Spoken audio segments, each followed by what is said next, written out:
Hello everybody and welcome to the second round of the Easy Motorcycle Spares GT3 Championship here from Portimão. Tonight it is the first of our sprint rounds after the opener at the Nürburgring 1 week ago. That was a feature round, but tonight we've got 3 races for you. Oh, just 15 laps in length, less than half an hour in length. It's going to be short dashes 3 times here tonight with reverse top 10s for the second and third race as well. Qualifying's just underway now to set the grid for the first race. And in commentary tonight, myself, Ewan O'Leary, and Jared Cole alongside me. Jared, we had a fantastic time in the first round of the championship at the Nürburgring, and it's only going to continue. This series has 3 formats, as I mentioned before, and this is the shortest of them, if you like, or at least the races themselves are the shortest. This is the first of just 3 sprint rounds we're going to have over the course of this season.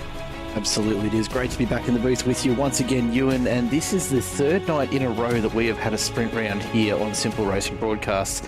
And I tell you what, it has been an absolutely frenetic week of racing, and if the last 2 nights are anything to go by, we are in for a real treat this evening. There is very little in the way of pit stop or fuel strategy to consider here, except maybe under safety car if you need an extra couple of litres, but I can't see that even figuring into the equation this evening. These drivers are going to be absolutely flat stick for 15 laps around what is a fairly difficult track. You know, it's got a lot of elevation changes, some blind corners thrown into the mix. We've got a lot of cars on track again tonight. We're expecting just shy of 40 drivers on the grid, with I'm noting a couple of drivers still just joining now as qualifying gets underway. It is going to be, yeah, absolute chaos. Isaac Fogarty in the chat pointing it out. He was in the booth with me last night and on Monday as well, and it has been chaos all week, and I'm here for it tonight, Ewan. Yeah, absolutely. It's an unusual circuit, this one, in many ways, but that should only make the racing more unpredictable over the course of tonight, I would imagine. Let's have a look at the championship standings after just the 1 round, because we haven't had too many rounds just yet, but still a good chance for Dylan Shepherd to accumulate a lot of points. 2 wins, so he must have kept that one that he initially had a penalty in. Anyway, we'll talk a bit more about that in a sec. 21 points the gap there, 300 points down to 279. It's quite clumped around Ocean Colangelo. Then you got Danny McCrone, Reece Wakefield, Chris Miller inside the top 5 there, only covered by 24 points. Not too many more points. Back down to likes of Michael Whiting, Kane Ryder, Jeremy Washington, and then a bit of a gap back to Danny Davison, who's 70 points off the top of the standings, and Ian Ward, who is 76 points off top of the standings. Liam Tipping is the first of the AMS, just 4 points in front of Liam Jensen. Third in the AMS is Cruz McVie in 15th, with Reece Gardner and McPoley just in front of them. So that's how the standings looks at the moment.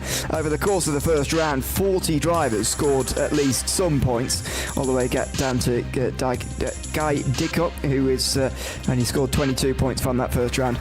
But there's plenty more to be had over the course of the next few races, and indeed the 3 races tonight. On every evening in this series, 300 points available for as an absolute maximum. And it was Dylan Shepherd who's got 300 points at the top of the standings. As I say, we reported in commentary that he got a penalty that would surely have dropped him down out of that position, but there must have been some post-race investigations that I've not seen, and he must have kept that win.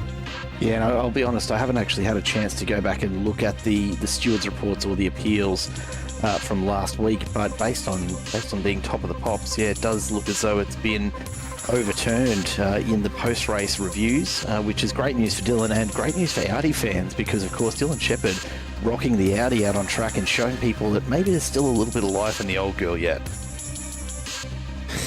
Maybe.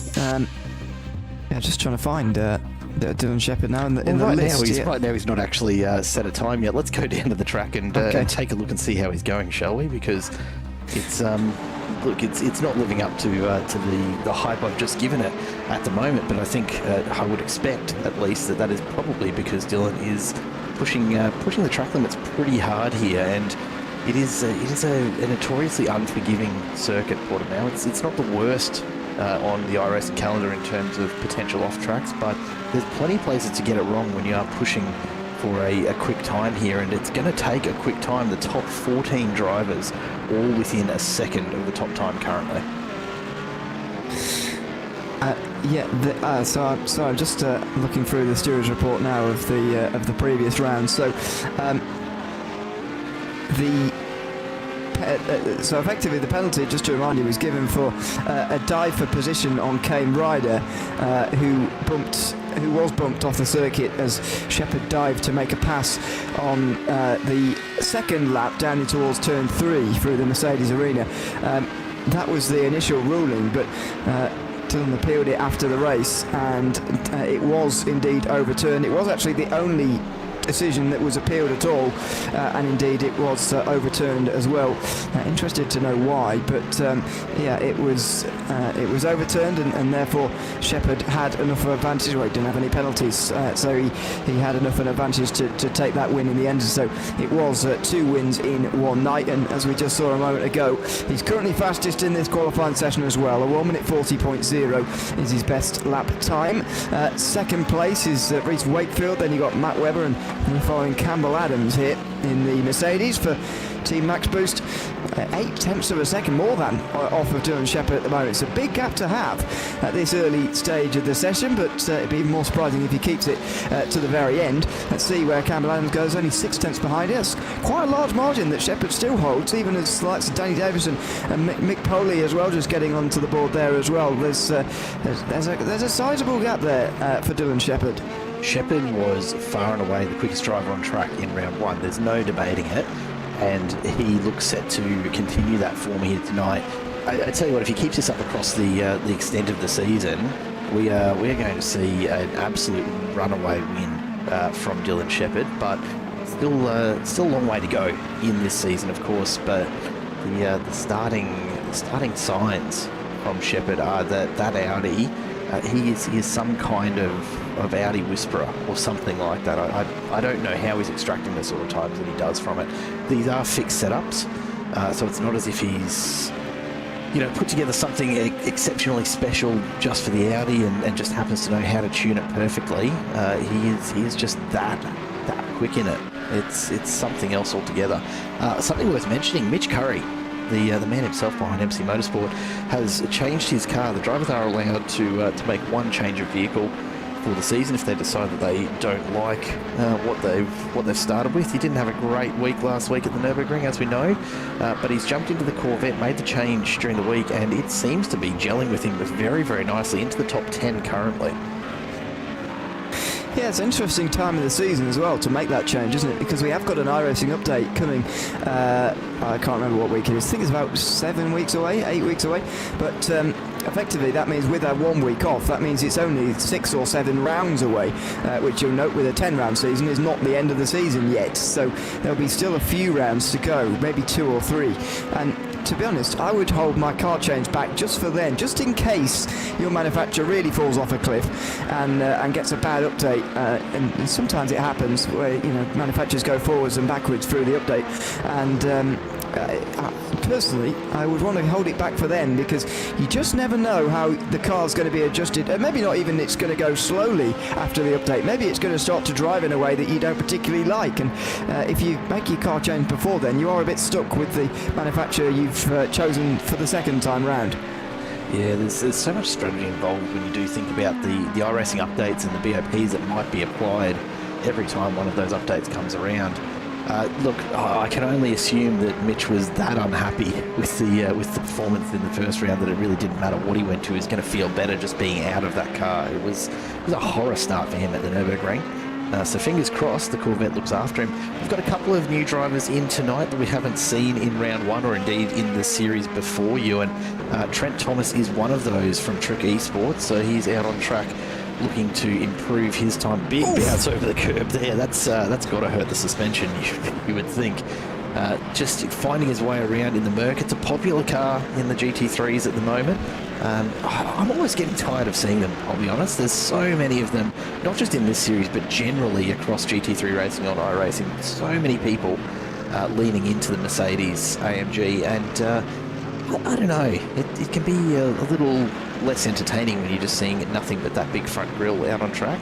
thankfully, a bit of a mix out there on track tonight. Yeah, it's having a bit of a... we were commenting on this on last week. I was trying to find a manufacturer I couldn't think of, but couldn't do it in the end. So there we go. Well done, everybody, for getting all the manufacturers on the grid. It is mixed in quite well in this series. It does feel like it's having a bit of a revival, really, because it's been a bit rubbish for a couple of years, and it's seemingly on the way back up again. So there we go. 3 minutes to go for Trent Thomas, who comes over the line now. I'm not sure that was an improvement. Still in 32nd position all the way down the field. This is Ben Keat in the 35th position in that Porsche, which is going to be easy to spot. We like that as commentators, that's for sure. We'll see what affectionately known as the Chin, Ben Keat, and unfortunately couldn't make it into the first round. Honestly, the single most impressive driver on track for me. I don't care about his pace versus the rest of the field. It's a highly competitive field, don't get me wrong, but this bloke is nicknamed the Chin for a reason. That's how he drives. Let's be clear, he's not sitting behind a sim rig, he is driving with his chin due to his particular physical capability. It is, honestly, it's bloody inspiring to see someone just getting in amongst what they love here, regardless of how difficult it must be. And the level of control that he's showing just in qualifying already, I can't wait to see how he does in the race. Yeah, absolutely. Going to be very interesting to see. But absolutely correct to shout out. You told me last week, but as you say, it wasn't there last week, if I remember correctly. He had some issues with getting into the session last week, so ended up not racing. He was around, he did join the session, but didn't actually manage to compete. So it'd be great to have him out on track. Another one of the new races on track this week, Alexander Bird from Vendaval Sim Racing. So we'll see what he brings to the table. Currently sitting in 15th with just on a minute 20 to go in this qualifying session. I'm feeling pretty confident tonight, Ewan. I know that the qualifying session surely is going to cut off at the 15-minute mark. Surely. I'm just not going to comment, to be honest. I guarantee I'll be wrong somehow. We'll wait and see in 1 minute's time. And good evening to everyone watching at home, by the way. Thick Coral says that it's the birthday race for Reese tonight. I'm presuming that means I can only assume Reese Wakefield. Well, there is only one Reese, I've just checked, so it is indeed Reese Wakefield. It has to be driver of the number one, and not sure whether it's actually his birthday tonight or whether it's just sort of near, but a happy birthday to him, whether it's belated or early or indeed today. We will see how he goes. Second place currently in this session is Reese. 0.3 of a second though off of Dylan Shepherd. This is still a big gap as far as I can see in this session. I mean, I know this is a technical racetrack, but that seems like a very big gap to me. Yeah, look, it really does. There's no denying Shepherd's pace up there. What do you say at this point? Just watching how absolutely dominating his performance is already starting to be. Is it what's going to take? What's it going to take to actually keep him from running away with this out in front? I'm at a bit of a loss, Ewan, honestly. If this is how it starts off, I can only hope there's some tracks in amongst it that he absolutely hates, and that maybe gives everyone else a bit of a shot at it. Yeah, there will be chances for the others. I mean, race isn't that far away. There's lots of other drivers who did well in that first round. So let's see how they get on with round two as we look at the starting grid. It's Dylan Shepherd and Reese Wakefield, the teammates on the pole, with a Max Boost second row, Kane Ryder and Campbell Adams. Dave Davison rounds up top five with Matt Webber alongside. Thomas Kuhl and Thomas Searle are on row four, ahead of Alexander Bird and Jeremy Washington, who rounds out the top 10. Danny McCrone and Mick Poley are on row six in front of Michael Whiting. Cruz McVie is 14th, first of the AMs, ahead of Oisin Colangelo, who's not qualified so well tonight. Mitch Curry alongside her. It's Liam Tipping, the AM Championship leader, in front of Patrick Frame, with Rhys Gardner and Chris Croat rounding out the top 20. Blake Delaney and Troy Maguire are on row 11, ahead of James Solani and Jarrett Burns. Liam Jensen and Chris Miller are on row 13, ahead of James Doyle and Dan Bartosh. It's Chris Lashbrook and Trev Mortimer rounding out the top 30. Trent Thomas, new driver for tonight, is in with Bradley Kearns on row 16. Ben Keat, who we've already seen, has improved to 33rd at the end of that session in front of Dean Powell.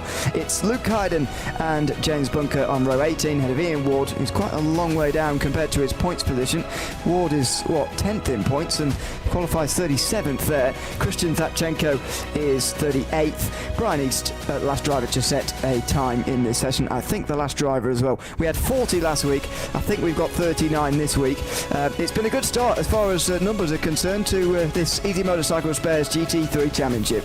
Absolutely has. One additional driver who had joined the session but hasn't set a time is Cody Blackman, another new entry tonight. I'm not sure if he's going to make the grid, but I guess we will find out very, very soon. Let's head on down to the track as the drivers do get themselves set here and to get underway here tonight for race number 1. They're all popping onto the grid very late. Dylan Shepherd's not quite there yet, so we'll have to wait a second for him. Yeah, it's a very interesting start grid because I think some of them are actually down the other side of that hill, which is not especially useful for them. When you're sort of outside the top 20, 30, you start to dip down the other side. It's obviously a very hilly racetrack down here in the south of Portugal, relatively hilly part of the world, and it's been used to make this racetrack effectively, as I mentioned, quite angular, this circuit, quite unusual, but hopefully it's going to provide us with 3 good races tonight. It's a sprint round in the Easy Motorcycle Spares GT3 Championship here from Portimão tonight. 3 races of just 15 laps. They've got 35 minutes of a time limit to do them all. They shouldn't have any trouble in doing that over the course of tonight. I said the same at the Nürburgring. The time constraints really aren't very constraining because they're not meant to be really, and so we should get all 15 laps in all 3 times. Top 10 will be reversed as well at the end of the race 1 for race 2, and then at the end of race 2 for race 3. So it's going to be a battle around the top 10 as well, as the lights get ready to go on here from Portimão. The Easy Motorcycle Spares GT3 Championship underway in Portimão, and it's not a very good start from Campbell Adams at all. He goes nowhere in the Mercedes. As meantime, the pole sitter loses his lead. Dylan Shepherd overtaken by Reece Wakefield down in towards turn number 1. On this occasion, do they all get through cleanly? I think the answer is pretty much yes. Campbell Adams, though, has dropped a long way down as a result of going absolutely nowhere off of the start here. There is a spin out of turn 3. Didn't happen into turn 1. It does happen through turn 3. I think it's Thomas Cole who's gone round in the Mustang roller, and through turn 4 there's more spins as well. Mitch Curry and Reece Gardner, I think that is. It is indeed, yeah, not the start that Curry would have wanted in that new car. It's happening all over again for him. We've got a spin there, another one around. That's Chris Croat, the privateer, who's gone around through the hairpin. These cold tyres and a little bit of excitement with such a massive grid here is all it takes sometimes to have everything come undone on lap 1, and we are seeing black flags across the field as well. I don't know if there's been for black flags to be coming up that early. There must have been either a really, really quick decision from race control, or perhaps some overtakes or jump starts done there for Ben Keat and James Bunker. Right now out in front though, Wakefield and Shepherd looking to set the pace early on. Ryder and Davison right behind them from Team Max Boost, and then of course Searle, Webber, McCrowan, Washington, Bird, Colangelo rounding out your top 10. McVie, Tipping and Jensen. Koala Cartel are back at it again. The 3 AM Cup drivers in 13th, 14th and 15th have had a really solid start as Michael Whiting goes around as well. Big slide for him off into the grass. This is going to be a very, very challenging race if this keeps up.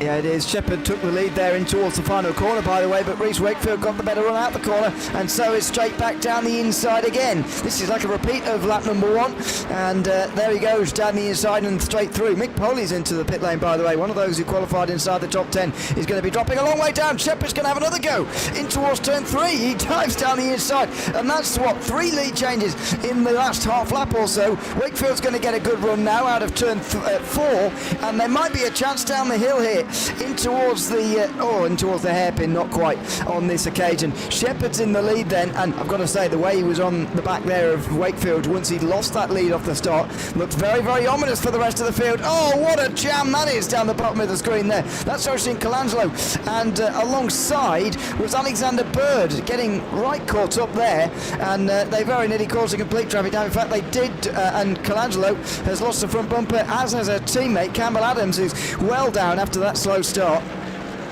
Yeah, it's look, this is the same sort of chaos we're expecting, isn't it? There's plenty of damage to Colangelo's car, so she's going to have to really work to keep that front downforce in check. But you can see already, look at the Koala Cartel cars, just sensing that. It's like blood in the water to a shark here, except we're talking drop bears instead. McVie, Tipping and Jensen right there and ready to pick up the scraps, all three of them slotting in, ready to go. We've got a group of drivers in behind as well. Whiting, Cairns, Power, Ben Keat, all caught up in the middle here.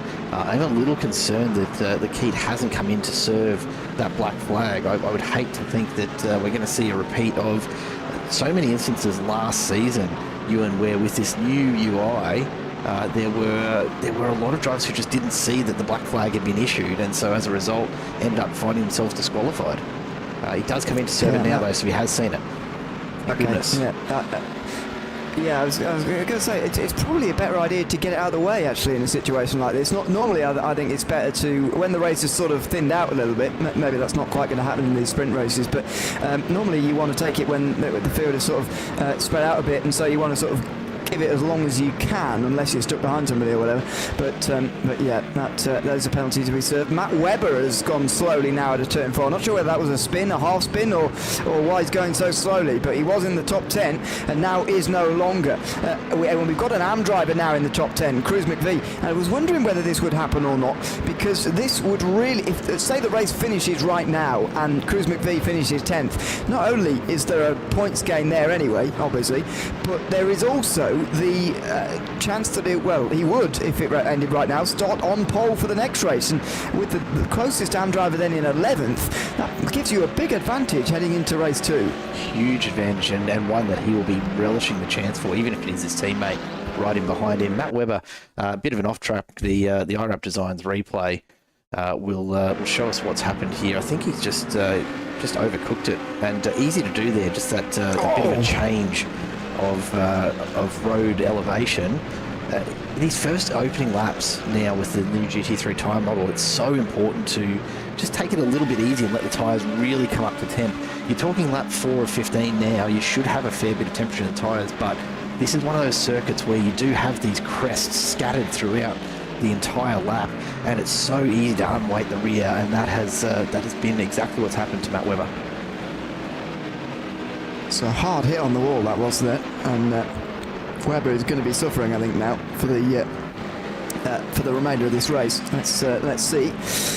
He's having a couple of connection problems as well. He was having this a little bit earlier. Kane Ryder attacking Reece Wakefield now, coming in towards the hairpin, and Wakefield forced to go to the outside, in fact, and he loses the place. Kane Ryder goes down the inside and through. So Wakefield not having the best race pace compared to, especially his start. His launch off the line was good enough to get him ahead of Dylan Shepherd, but now he can't even hold on to second place, and now the 1-2 is broken up between Shepherd and Wakefield.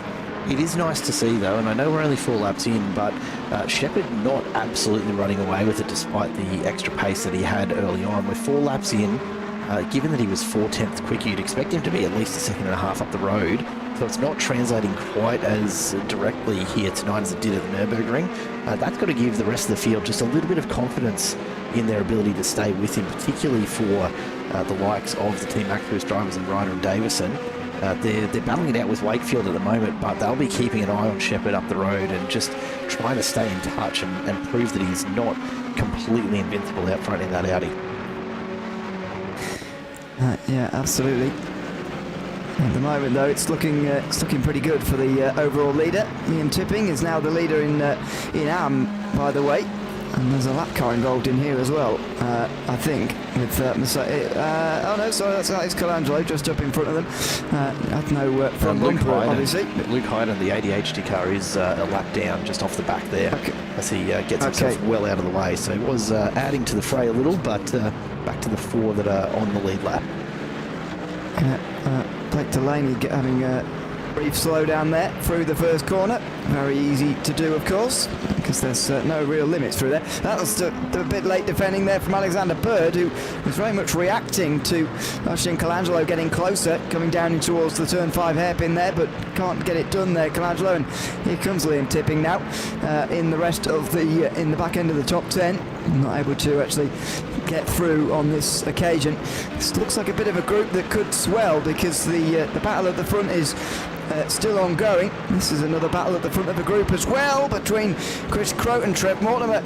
Trev Mortimer gets through into 23rd, although Croat goes back down the inside into the next corner. There's Matt Webber, who's spun to the inside of the turn. It's all happening here through turn 7 and 8. Oh, Mortimer and Croat going at it here, banging doors like they're in supercars. Look at the background as well. Salhani and Powell. Powell comes into the back of Mortimer, pushes him wide off the track.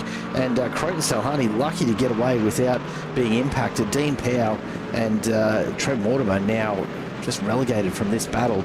And in the middle of them, Trent Thomas, probably wondering how on earth he got there. A fastest lap from Kane Ryder, 140.43. So he is absolutely charging to try and chase down Dylan Shepherd.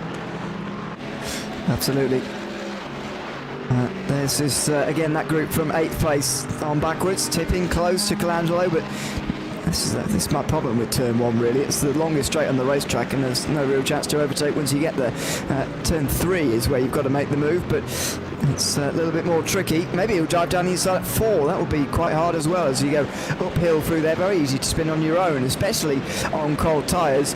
That's why we saw a couple of drivers going around on the opening lap of this race. I'd imagine we'll see that in all 3 races, to be honest, because it is very, very tricky indeed.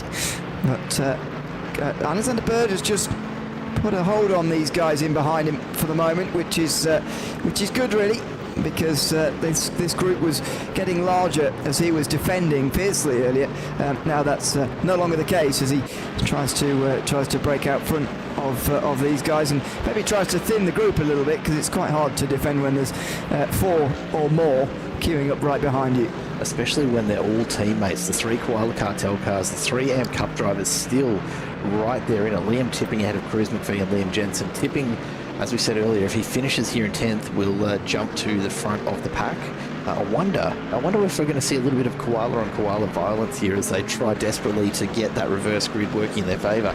Are we going to see McVie or Jensen throw a very ambitious move to try and pick up 10th spot in the second half of this race? Hard to say. We'll find out shortly enough, I'm sure. Yeah, absolutely. You can see the 3 with the similar liveries there, queuing up. Colangelo, unusually for a Max Boost driver, are completely alone, because there's plenty of them. Well, Adams has not had a good first race here. Slow start and then contact, which then required a pit stop, and now he's outside of the top 30, which is not ideal at all for Campbell Adams, but there are 2 more races to recover this. The only problem is that when you're outside the top 10, the finishing position effectively is your starting position for the next race, which is really not particularly ideal. In the sprint round, by the way, points go all the way down to 50 seconds, so there's no need to be worried about not scoring any points, as indeed it goes down to in every race, by the way. 52nd place scores points, so there's plenty of points available even for those at the back, and it does encourage them all to continue on down there, although Troy Maguire, I note, seems to be out the race already. Maguire coming together with Chris Lashbrook and ending up spinning Lashbrook there, so he's waited around to redress that position, which is of course something we love to see, and something the Fishy Boys are always good about doing. They don't tend to charge on and leave the driver behind, but just a little too late on the brakes there, and pushing maybe a little too hard, and into the back of Lashbrook. Around he goes. Absolutely. So halfway through this first race of the day there, and it's Dylan Shepherd who still leads by a second or so. This is the sort of highest position they're battling over in the field right now, although to be fair, Wakefield's not far behind Kane Ryder. Liam Tipping, though, is going to have a go on Ocean Colangelo, I think, in towards turn 1 here. And a half defence just puts Tipping off a little bit. And he's maybe going to go around the outside instead. That is unusual. In towards turn 1. Will he switch back to the inside now? He will do. He'd opened himself up there because he'd gone wide through 1 and 2 there, and he's muscled his way through. That was nicely done, nicely thought out there from Liam Tipping, and through then into turn 3. I wonder whether Colangelo is suffering with a bit of damage with no front bumper there, and that might just be affecting things here, and if that is the case, he's in danger of dropping outside the top 10 and no longer benefiting from a reverse grid. really, really clean move there from tipping, and a great change of tactic. You saw Colangelo move to the inside and just defend that line ever so slightly coming into turn one. Tipping, to his credit, didn't back out, didn't back down from the challenge, just changed it up ever so slightly, got the line right into two and made it happen over the next couple of corners. It's the way to respond. Yeah, absolutely. So the AM Championship leader is now the AM race leader as well in this first race of the day. 210 points he accumulated from the first two races, by the way. Looked good enough for 11th overall, and that's a similar place he's hovering around now as well. Kane Ryder starting to lose a bit of time to Dylan Shepherd now. Well, Danny Davison not able to hold on to these guys. Shepherd is running away, and there's the fastest lap of the day, even though that's a personal best from Kane Ryder. You wonder whether Reece Wakefield, having gone a bit quicker than Ryder that time round, will be able to get past him here. We'll see, as he has a look down the inside at turn 3 and can't make that move work on that occasion. There's 7 laps to go, including the one they've just started, and you'd say Wakefield's probably favourite to get back through into second now. You'd have to think so. He's just biding his time. We've seen Wakefield do this over and over again. He'll be quite happy to sit there and just continue applying pressure until Kane Ryder makes a mistake. It won't be until, you know, the second to last lap, if nothing's come from there, then you'll see Wakefield really start to push. But he's going to just look after these tyres, keep them at a nice temp all the way through the next 6 laps or so, and be ready to absolutely pounce if that mistake comes from Ryder. If not, he'll have that car really, really nicely set up to push hard on those last couple of laps and force the move if he needs to. Yeah, we'll see how forceful he does get here with this position, as he battles away for second with Kane Ryder. It's one of the only battles inside the top 10 really, other than that group we've been seeing here. And here it is again. This is Liam Jensen trying to get past Cruz McVie, who was leading this race at one stage in the AM class, but no longer. And once you start to slip and slide, it only continues on. And there's Jensen gets into the back of the Aston Martin just briefly. That's teammate contact there between those two. Thankfully, no harm done really. Not this time at least, but I don't think it'll be the last we see of it. All of these guys very competitive and quite happy to push on. There's really no team orders in play here. We've seen these guys go toe-to-toe a number of times already so far this season, and we're looking to be side by side at turn 1 as we come down the main straight. They're leaving a lot of distance between them, and that's probably about as respectful as the team racing gets, is making sure you're well separated on those runs instead of banging doors. But make no mistake, they're going to push on very, very hard. We finally got some penalties coming through, by the way, from race control. The reason Ian Ward, by the way, wasn't on the grid and didn't continue on trying to set lap times, I noticed it was quite a long way down, it's because he got a pit lane start penalty for contact with Kane Ryder very early on in the session. So that is why he started from the back. And James Solani was supposed to have a pit lane start. I didn't see him start from the pit lane, actually. I thought he started from the racetrack. He's been in pit lane since then. But anyway, we'll get that checked. Either way, that was pre-race through qualifying. We've also got a 10-second time penalty now for Ocean Colangelo after contact with Alexander Bird. So we noted that was a big group stack up there in towards turn 5 on lap 2, and Ocean Colangelo judged at fault, and so would drop 10 seconds from where she is currently at the moment. That would drop her behind these guys. In fact, it would drop her all the way down to 17th position if things stay as they are. I believe I did see Salhani jump off the grid at the last minute for the start, so I'm pretty certain that he has served that pit lane start this time around. If not, I'm sure race control will pick it up for race number 2. And have a look at the pressure now from Blake Delaney. Another Mercedes all over the back of the Aston Martin of Cruz McVie. It's going to continue. Isaac Fogarty just confirming that I am on the ball with Salhani starting from the pits, which makes me happy that I'm not missing things tonight. I'm the one wrong there. Yeah, The only thing I didn't actually see it with my own eyes. I was going for the timing screen there, which says pit lap 1, which is not normally what it says when you're doing a pit lane start. But I guess if what you said is correct, where he got onto the grid and then off again, then it might count as lap 1. But anyway, whatever. That's all good news. And therefore that means, by the way, he's gained 20 places. He was gained about 15. So they've both done quite well, even after their penalties. Chris Lashbrook as well, by the way, who's challenging Dean Powell down towards turn 1 there, has got a 20-second time penalty for contact with Bradley Kearns on the 7th lap of this race. That's very deep from Powell, and Lashbrook is going to gain 1 place. As I mentioned, Lashbrook is going to drop a long way down further than this as after this, but there's positions gained at least. Whiting follows through. Ian Ward going to try and follow through as well. That could be a costly mistake for Dean Powell, and it has indeed cost him 3 positions. Ian Ward just getting a little bit up and over the inside curb there in that hairpin. The dangerous one because it's a very, very chunky set of ridges on that curb and a nice big sausage curb as well. You can't afford to cut that too fine. It really does upset the car, but thankfully for Ian Ward, he seems to have gotten away with it. Reece Gardner in the background now, all over the back end of Dean Powell as well. So Powell's having a bit of a shocker of a lap here, isn't he? He absolutely is. And it's dropped into 24th position. Reece Wakefield has moved up to 2nd after re-overtaking Kane Ryder. It's taken quite a long time, and so he's not going to have a chance to go on Dylan Shepherd here as we have a look at an iRacing Designs replay. That was a bit of almost like Kane Ryder gave him that place, which is unusual.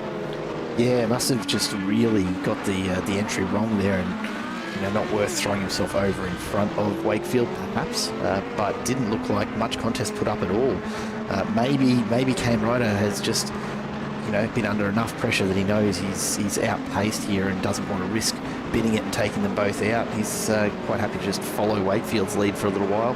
I mean, 2nd versus 3rd, it's not a bad finish, but very unusual to see it so easily handed over from one of the Max Boost drivers. It's certainly not something we expect to see from them. No, it definitely isn't.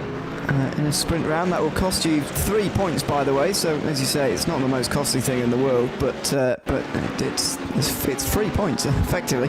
Mitch Curry spins over the top of the hill there through turn 10 and 11. That's called Portimão Corner, by the way. I'm not really sure how you can have a corner name the same as the track name, but anyway, they have. Reece Gardner versus Dean Powell here. Oh, and round the outside into 7 and 8 for Reece Gardner with no front bumper. He's still going. No, he's just going to get caught up in those stones on the outside there, and so can't get anywhere.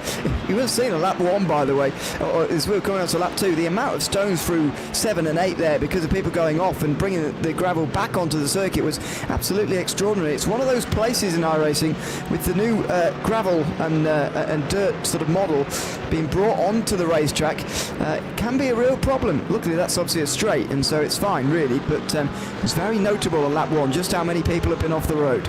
Yeah, and it's one of the things you see time and time again with these GT3s.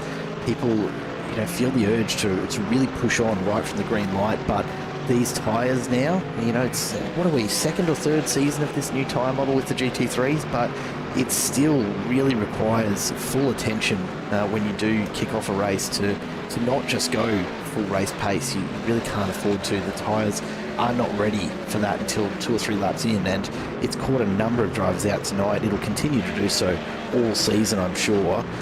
It's just something that in the heat of the moment, it's so easy to forget that you just don't have the temp in the tyres, you don't have the grip, and add a few bits of kitty litter onto that, and it's a recipe for disaster. Let's see what happens here with Mick Poley getting close to Dean Powell now, and more positions lost for Dean Powell, it looks like. Mick Poley pitted at the end of lap 1 or 2 and is regaining positions. Now up to 25th after qualifying 12th for this race here today. So that's obviously a lot of positions lost, but there was a pit stop made.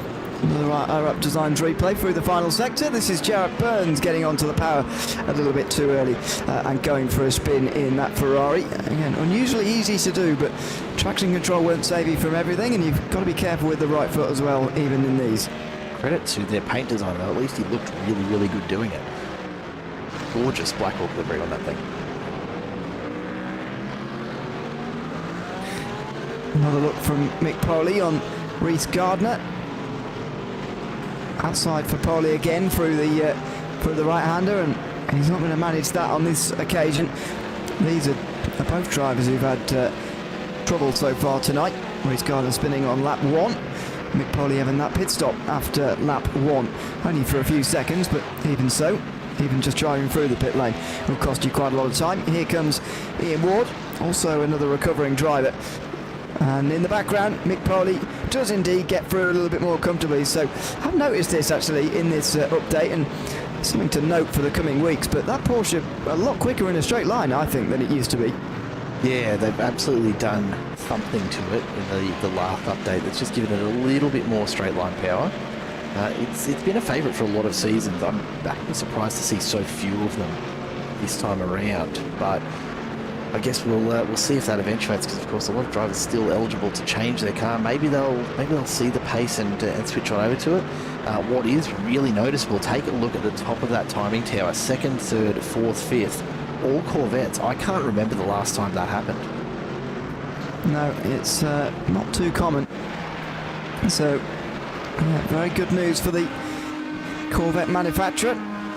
So far, it's Audi, Corvette, Mercedes, Ford, the only manufacturers inside the top 10, despite the variety of Aston Martins and McLarens, Ferraris, Porsches, Lamborghinis, well, one Lamborghini, and a BMW as well, a few BMWs towards the bottom end of the field. The variety in the whole field at the front, it's uniform across the board pretty much, as Blake Delaney here has another go at Cruz McVie. Can't quite get through in towards turn 1 for 12th position, maybe into turn 3. It's going to be quite a dive and not going to happen. So now that this is the last lap, chances are running out for Blake Delaney, really, and indeed everybody who wants to gain a position.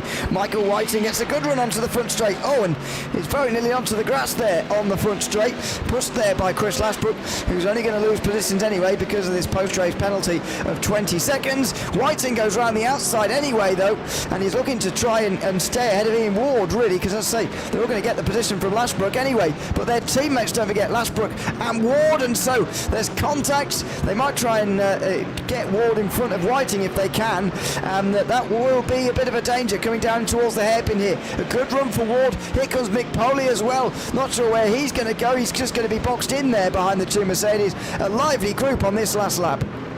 Yeah, why not charge and throw everything at it in the last lap when it's this close? Dylan Shepherd, meanwhile, out of that final corner, absolutely nothing in terms of in contest in the end. 3.5 seconds up the road. I'm not quite sure what happened to the early competition from Ryder and Davison, but they really did fall off the back once Shepherd got a roll on. I can't explain it. I can't explain it. The pace was so level early on, and it just seemed to disappear as that race went on. Shepherd really does have that Audi absolutely hooking up in every single turn. It's a really impressive thing to watch as we see the rest of the field make their way across the line. Keep your eye out for the battle for 21st on, with Chris Lashbrook leading Michael Whiting and Ian Ward as they get closer and closer to the end of this lap. It's still going on, but I think Whiting's going to manage to hold them off. They come through the last corner. Chris Lashbrook will drop out from the front of this group with that penalty, but Whiting and Ward will take it all the way to the line, and in the end, relatively straightforward for Mick Whiting. He'll hold off Ian Ward, Mick Poley and Reece Gardner in behind them, and a few more drivers well and truly spaced out down through the rest of the field. But an amazing first race for Dylan Shepherd, and look at this, Audis can do burnouts. Who'd have thought? Well, not me, that's for sure. He must have traction control able to be turned down on his wheel or something. Well, to be fair, he's after the race, he might just use his mouse, but anyway, there you go, a little bit of a burnout, and he's able to show off for everybody at the end of race 1 of round 2, race 3 of the season, and that's 3 race wins in 3 now for him, the maximum 400 points so far from 400 in the opening rounds of the Easy Motorcycles Pairs GT3 Championship. Here from Portimão, Very, very strong performance indeed, as there's no time for waiting. The second race will be getting underway very, very soon. So we'll just run through the results of the first or the grid rather for this second race, because it's a reverse top 10, and then the rest of the grid is as they just finished. So Oisin Colangelo's on the pole this time. Liam Tipping with a big advantage over his AM rivals in second. Alexander Bird and Jeremy Washington will be on row 2 in front of Daniel McCrone and Thomas Searle, and all max boost row 4 this time with Danny Davison and Kane Ryder. Reece Wakefield and Dylan Shepherd will be on the 5th row. After that, it is as they finish. So Liam Jensen's in 11th ahead of Blake Delaney, with Cruz McVie and Chris Miller on row 7. Patrick Frame and James Doyle on row 8 ahead of Thomas Cool, who gained quite a lot of place in that race, and James Solani as well, who did from the pit lane. Jared Burns and Trent Thomas will be riding out the top 20. Chris Lashbrook and Michael Whiting will resume their battle, because post-race penalties don't affect your next starting position, and so they will continue their battle. So will Ian Ward and Mick Poley and Reece Gardner. Chris Croak will be there as well. Dean Power and Campbell Adams will be on row 14. Watch out for Adams in this race, ahead of Christian Tachenko and Ben Keat, who moved up to 30th place throughout that race. James Bunker and Brian Easter on row 16 in front of Matt Webber, Danton Bartush on row 17. Trev Mortimer, Luke Hayden are on 18 ahead of Mitch Curry and Bradley Kearns, with Troy Maguire the final driver in the field. I did see Troy actually return to the server again after having trouble in that first race, so should get underway from 39th in this field. So yeah, big field here tonight, that's for sure. But how are the reverse grid guys going to get on this time round? I mean, they had enough time at the Nürburgring to get to the front because it was a much longer race. They don't have anywhere near as much this time. Yeah, it's going to be a very, very different race here. I think it's this course, this track is going to offer a lot of opportunities. It's certainly a fair bit more forgiving for passing, even though we did see a couple of these drivers struggling to get it done in race number 1. I suspect that what we'll have here in race 2 is a relatively quick move from the likes of Wakefield and Shepherd up through the field. Remains to be seen, but I suspect it won't be anywhere near as close.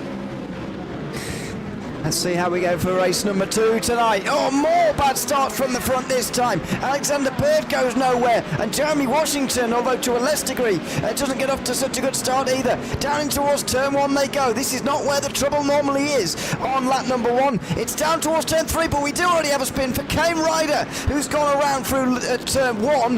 What about turn 3? How chaotic is it going to be this time round? Yes, quite, actually.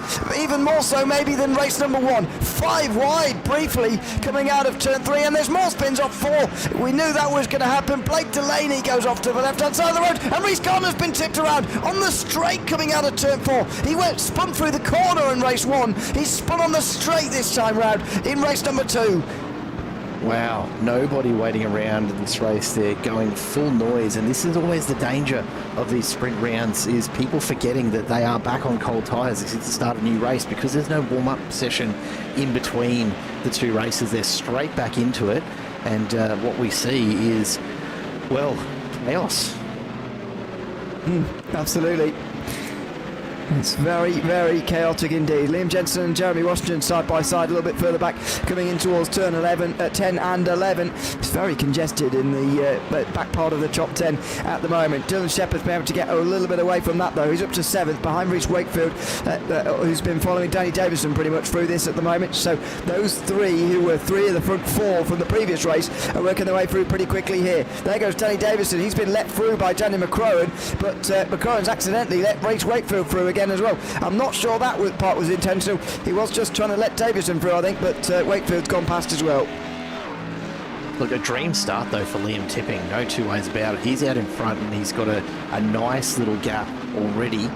It's not going to be long though. Take a look at where the top finishes from last race are up to. Reece Wakefield already into 5th, and Shepherd just passing McCrone in the background, so he's going to push up into 6th now. It's not going to take them long at all, I think, to start to reel in and really challenge Tipping, Colangelo and Searle here out in front.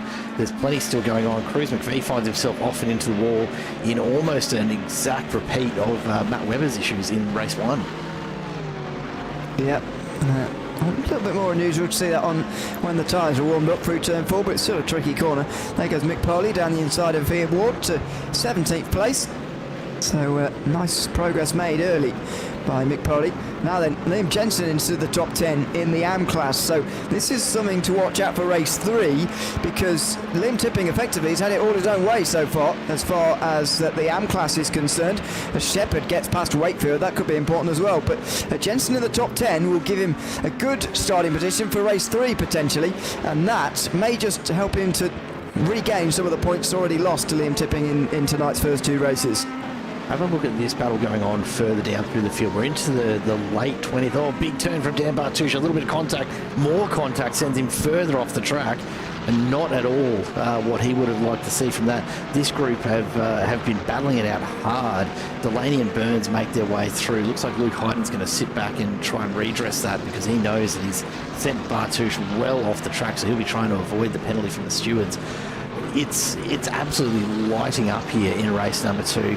None of these drivers holding anything back, and it's pretty clear that all of them are feeling really up to. Ben Keat is off the track and into the grass, so unfortunately he's got a bit of work to do here. Side by side down the front straight, Chichenko and Whiting. Kane Ryder right there with them. They're looking like almost going 3 wide into turn 1. They'll get it sorted out. It's just going to be Whiting and Chichenko. But look at Ryder coming through on the inside, makes it look easy, and sneaks in another spot there. He'll be looking to get past Whiting in short order as well. Yep, Cam Ryder with a lot of work to do after spinning on lap 1, and he will get through towards turn 5. Blake Delaney has also got some work to do after spinning on this opening lap as well, through turn 4 that was, as Bradley Kearns gets through on Tachenko, and that just continues unfortunately for the driver of the Porsche, getting overtaken again there. And so yeah, through goes the Lamborghini this time around, the only one in the field. There is Mick Poley's group again, just in behind him. There's plenty going on there in this group. There's so much going on up and down the field, to be honest. It's hard to keep up with it all. Also for the race lead, where I think we're going to have a proper battle for the lead in this race, because some of those top guys from the first race are just working their way through now and getting towards the front again. The likes of Danny Davison, who starts to apply the pressure to Thomas Searle, who excuse me, who was already, to be fair, applying the pressure to Ocean Colangelo. Yeah, Tipping having a nice little run out in front of a little bit of just begging, pleading, cajoling from Isaac Fogarty in the chat there, wanting us to just stop the race here and call the red flag and give Tipping the win. I'm not so inclined to give the Koala Cartel boys that easy of a time, honestly, Isaac. I think with so many of them on the track, it's just, if nothing else, it's sheer force of numbers that should see at least one of them get up front at some point. And sure enough, Tipping is leading from the front here. Had a great start off the line, and he's going to look to make it the absolute most that he can of this reverse top 10 grid. Right now, Colangelo getting caught up in watching the mirror a little there with Searle and teammate Davison behind that. But there they are, Dylan Shepherd, Reese Wakefield, 5th and 6th. The OPR cars are circling. They absolutely are. You've got to say that Wakefield has got to try and get in front of his teammate in one of these races as well, to be fair. I mean, Wakefield started today in 4th place in the championship standings, given Danny McCrone and Ocean Colangelo's performances today, especially in race 1. You'd expect Wakefield to be able to get ahead of them, but then he's got a 40-point deficit to Dylan Shepherd to make up for, and at the moment he will have lost points through that last one, only 3 in the last race, but even so, he's got to start to chip away at that disadvantage. You can't get towards the end of the season and start thinking, now I've got to gain some points. You've got to think about it early. Brian East goes for a spin meantime through turn 8 on the RF Designs replay. Nicely done as far as not getting hit into by anybody else, so good avoiding action, but unfortunate spin there through turn 8. Another slow speed corner where getting on the power is difficult for one of these GT3s again. We see this front group starting to just compress now. Tipping still holding about a half-second gap to Colangelo, but that is coming down relatively rapidly, and Shepherd and Wakefield in 5th and 6th have closed right up to the back of this group. A big moment there in the background for Dylan Shepherd. I have no idea how he held on to that and didn't end up sideways, but again, really just shows us how much he is in control of that Audi. Reece Wakefield quite happy to just cruise along with him. This little battle pack though is still going on. Lashbrook, Polly, Ian Ward and Cruz McPhee all caught up. Now Polly picks up another position and he'll look to continue moving up. But look at the reversal from Lashbrook, the over-under. They're going to be side by side. Polly's going to have the advantage though as they get to the next turn. He is, and holds that position, 14th. And so, oh, bit of a slide though. Well, holds on to it quite well. So qualified 12th, and we'll hope to get back to that now, I think, with the second race, but and then can start the third afresh, basically. But not sure that's going to be so easy, really. Another iRacing designed replay here. Blake Delaney. Oh, and more bad luck, unfortunately. Spun on lap 1, and that's very much crashed into in a little bit later on in the second race. Yeah, Jared Burns just not getting pulled up in time, and when you're already heavily on brakes and really got those tyres loaded up, it doesn't take much to spin you around. A nice shot like that, it's going to flick you around very, very quickly. Thomas Searle now coming under attack from Davison. Gets across, starts to defend, and you'll start to see this play in now. We're only 6 laps in. There's still plenty of racing left to go here, but already the defensive moves starting to come out. Absolutely.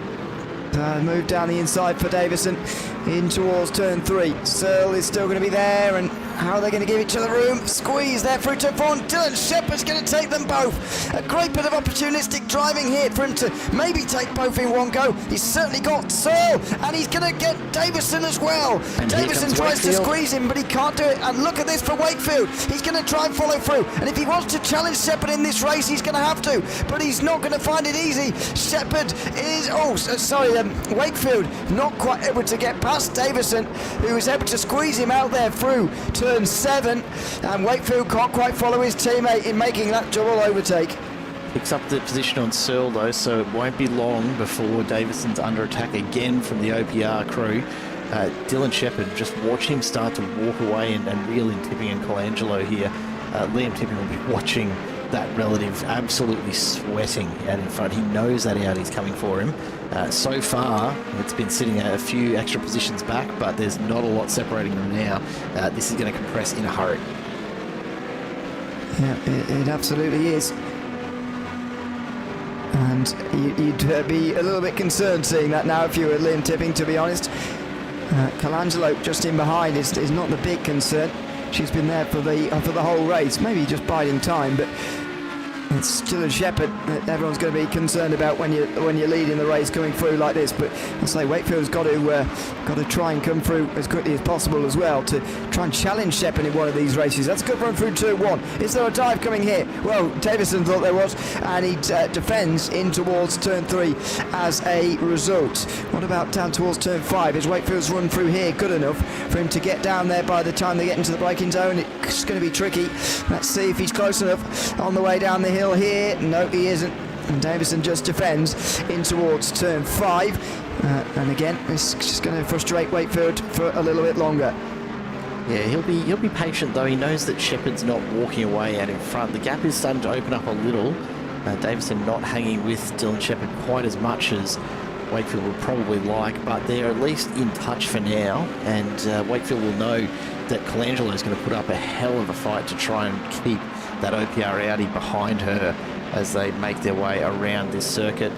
We are, 7 laps in now, and it's going to get very, very competitive for this top 3 in just the next half lap or so.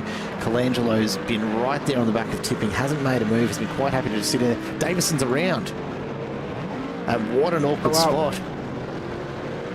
Yeah, that is awkward, and he's unfortunately dropped outside the top 10 as well, which is going to hurt his next race as well as this one. And, well, we'll see whether Wakefield had anything to do with that, because, here we go, iRacing Designs replay. No, just a spinner zone, and that will be even more frustrating to Davison in some ways. Oh, absolutely. You know, you can always rationalise it when you get a little bit of a nudge from behind that you were right on the limit, and that's all to send you over, and it's so much easier when you do get a bit of a nudge and you can blame someone else. In that particular instance, so no one to blame but himself, just pushing a little too hard and reaching the limits of those tyres. Here comes Shepherd out of turn 4, really close to Ocean Colangelo, who's going to be on the defensive here. and in towards turn 5. Well, leaves the door open rather for Shepherd to just come straight through there. And Dylan Shepherd is starting to dominate here. Is he on for a 4th win in 4? It will be an extraordinary start to the season for him, but at the moment it doesn't seem like there's anybody to stop him from getting another race victory. What I'm really hoping that we start to see throughout this season, though, is people really making Shepherd work for that. That's 2 passes that he's made into that hairpin where he's been gifted the inside. Now, he's absolutely great under brakes, don't get me wrong. Absolutely outbraking everybody, but if you're going to defend hard there, it's going to make life a lot more difficult for him.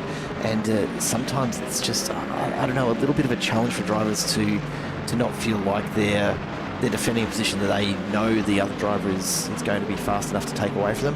Who cares? Throw everything at it. Make it absolutely painful for Shepherd to get past. I mean, even if it just delays it by a couple of laps, at least you're going to have some fun with it. Yeah, absolutely. Shepherd with 7 laps to complete this pass effectively. And in towards turn 3 probably. He's going to have his first chance, although turn 5 has been a happier hunting ground for him in the past. This is Mitch Curry down the off Ian Ward, who wasn't giving that up anytime soon. Well, that was quite tight between the two of them. That's the way to defend, to be fair. If just enough space on the inside to the driver trying to pass you, but no more. Don't make it easy for them, and that's exactly what Ian Ward did there. Back into the slipstream and having another go. Mitch Curry has a look in towards turn 1. Dylan Shepherd, by the way, on the run down towards turn 5 is surely going to get through now, and it looks like he's on his way for a 4th win out of 4. A very good run for Tipping as he comes out of turn 5 though. Maybe there's more to this story just yet. He gets to the outside through turn 7 and 8, where Shepherd dives in, and he's into the lead. And it's hard to see him giving that up from here. Full credit to Tipping, though. For an AM Cup driver, he is mixing it with some of the fastest racers in this group right now, and absolutely holding his own. Really disappointing to see the door left open again for Shepherd, though. I would have thought that Tipping would have seen that happen and known that was exactly the move to expect from Dylan Shepherd, and perhaps would have been worth just blocking up the inside of that hairpin. And I say blocking in the purely defensive way of speaking.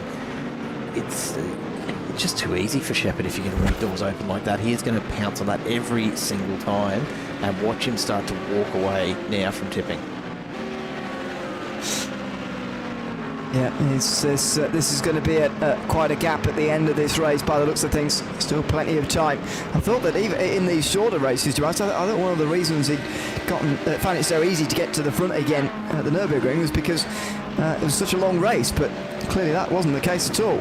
Even just less than half an hour, 20-25 minutes, all you really need. That Shepherd's on his way by the looks of things here. Alexander Bird and Thomas Searle fight it out for 5th position then. And they'll both be looking to stay inside the top 10 again. Here comes Mitch Curry again on Ian Ward. These two still side by side, fighting very hard at the moment for 17th position. Mitch Curry gets through this time around into 17th. That's up 20 places in this race, by the way, after a bit of a miserable race 1. Yeah, the Corvette taking a little bit better care of him this time around than it did in race 1. This is what I'd like to see here, Ewan. You know, we've got such a massive field, and in this group of, 39 drivers that have started this race, and indeed in round 1 as well, what we're seeing is everyone finding battles at around about their sort of pace somewhere within this field. You're not seeing, the front 3 or 4 drivers battling it out. Oh, look at the move here from Wakefield, really the nose in there, wants to get through, wants to follow his teammate. He's up alongside Colangelo now, going to be on the outside. Does he have the grip to hang with it? Doesn't look like it at the moment, but he is not wanting to hang around any longer. He's starting to put the pressure on. As I was saying though, the battles are happening right throughout. We're not seeing 3 seconds between every other car. There are certainly a bunch of groups battling it out here. Yeah, there certainly are. Sorry, Mitch Curry had another issue there, by the way. After all that, has had some sort of problem. So, big bounce on the sausage curb. Big bounce on the curb there on the iRacing Designs replay, and spins into the gravel through turn 8. So after all of that, drops down anyway Take it all through back. turn 7 and 8. So So there you go. That's not ideal for Mitch Curry at all. This is that group for second again, though. Dylan Shepherd runs away with the front of this race. There's a defence from Oisin Colangelo on Reece Wakefield down in towards turn 5, and Wakefield runs a bit wide. Goes nicely around the outside, though. I'm not expecting that move to work, to be honest, but it looks like it has done. Inside line then for turns 7 and 8, and Wakefield is through. Wow, easier than I thought, much easier than I thought that was going to be on the outside of turn 5. I retract everything I've said about blocking the inside run and taking that inside line to defend that hairpin against Shepherd. I don't think it would have mattered by the look of things. Wakefield's made that look so easy around the outside that I can't imagine Shepherd would have had any more of a difficult time with it. Wakefield looks like he's on course to maybe get to second here. Oh, that's a late dive. Very late from Thomas Searle. Coming in towards the left-hander of turn 13, and he's stuck on the outside through the next corner from Colangelo. That was coming from a very long way back, and I'm not sure we have seen many successful overtakes made into there so far tonight. No, it's certainly one that's worth trying, I suppose, at this point in the race, but you really got to commit to it a fair bit earlier than that. It just risked both Colangelo and Searle giving up positions to Bird, who's been right on the back of Thomas Searle and continues to be glued to the back. I've got no idea how Bird got away without a slowdown on the last lap. We're in very, very wide out of, I think it was turn 4 or 5. And somehow, we might see it again here on the way through the left-hander and up the hill. He's using a very, very wide exit and was going all the way out onto effectively the black asphalt, but no slowdown. Is a little surprising as Reece Wakefield makes the pass now on Liam Tipping. Tipping's going to try and challenge back up the inside, but Wakefield absolutely resolute to hold that position and will jump on up into second. The One Performance Racing cars, again, the team to beat this week. Remember, that's exactly the cutback that Tipping tried to make on Dylan Shepherd as well, as he got passed in towards turn 5, so a bit of symmetry there. It's clearly trying something, but it's not worked on either occasion. Mick Poley up to 13th now, at the expense of, oh dear, a very wide James Doyle there in the Mustang. That'll be an off track very easily. So down to 14th and Mick Poley to 13th now. Just one position down on where he qualified before race 1. There's Ken Ryder trying to recover as best he can as well.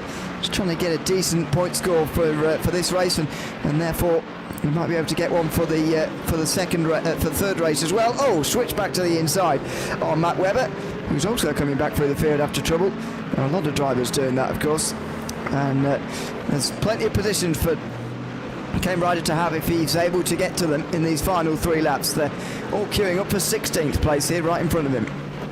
Looks the inside here. Webber's left that inside edge just a fraction more open than he should have, and Kane Ryder's jumped on that.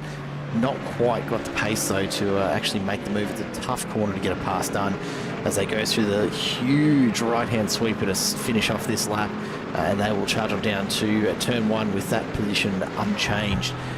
But Webber under serious threat here. The run that he's had on Lashbrook, actually, sorry, the other way around. Matt Webber's got a great run on Lashbrook and it made it look easy in the end. Just charged up the inside, picks up another spot as Ryder now goes up the inside of Lashbrook as well. So fortunately for Chris Lashbrook, really, really struggling there.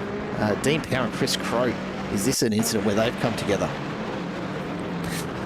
Let's see. Yes, Dean Powell hit by Chris Croat by the looks of things. Half his rear bumper's hanging off. That is odd.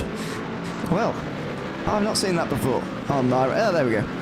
It finally pops off there on the Mercedes.